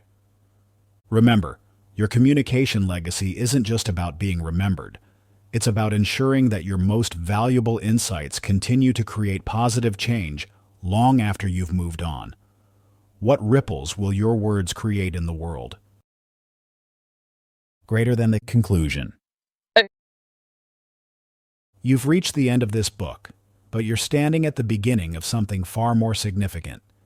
Your journey to becoming a master of high-impact communication. Through these pages, you've discovered how less truly becomes more when you harness the power of strategic silence, purposeful speech, and commanding presence. Think back to where you started. Perhaps you were speaking up constantly in meetings but feeling unheard. Maybe you were struggling to get your ideas across or drowning in the noise of constant communication. Now you possess something different, a comprehensive system for making every word count. The journey hasn't just been about techniques and frameworks. It's been about transformation. You've learned to harness the power of strategic silence, master the art of presence, and craft messages that resonate deeply with any audience. You've discovered how to read rooms, handle high-stakes situations, and create lasting impact across cultures and contexts. But here's what matters most. These aren't just concepts on a page. They're tools that create real change. The impact of your transformation extends far beyond your professional success. As you master these principles, you'll notice shifts in all your relationships. Conversations become more meaningful. Conflicts resolve more easily. Your presence becomes a catalyst for positive change in any room you enter. This ripple effect is what makes this work so powerful. By mastering impact speech, you're not just advancing your career or improving your relationships. You're contributing to a world where communication creates understanding rather than noise, where words build bridges rather than barriers. Your challenge now is simple but profound. Within the next 24 hours, choose one high-stakes communication situation and apply 3 core principles from this book. Perhaps it's using strategic silence in an important meeting, implementing the impact formula in a crucial presentation, or practicing presence before words in a difficult conversation. Document both what you did and the impact it created. This isn't just about tracking progress. It's about building awareness of how these small shifts create significant change. You have everything you need to begin. The frameworks are clear. The techniques are proven. The potential for transformation is real. Now it's time to take action and let your impact ripple out into the world. Remember, every master of impact communication started exactly where you are now, with a decision to speak less and impact more. Your journey begins now. Thank you for listening and for investing in yourself. I believe in you. Your potential is endless. Now, go out there and create the life you deserve.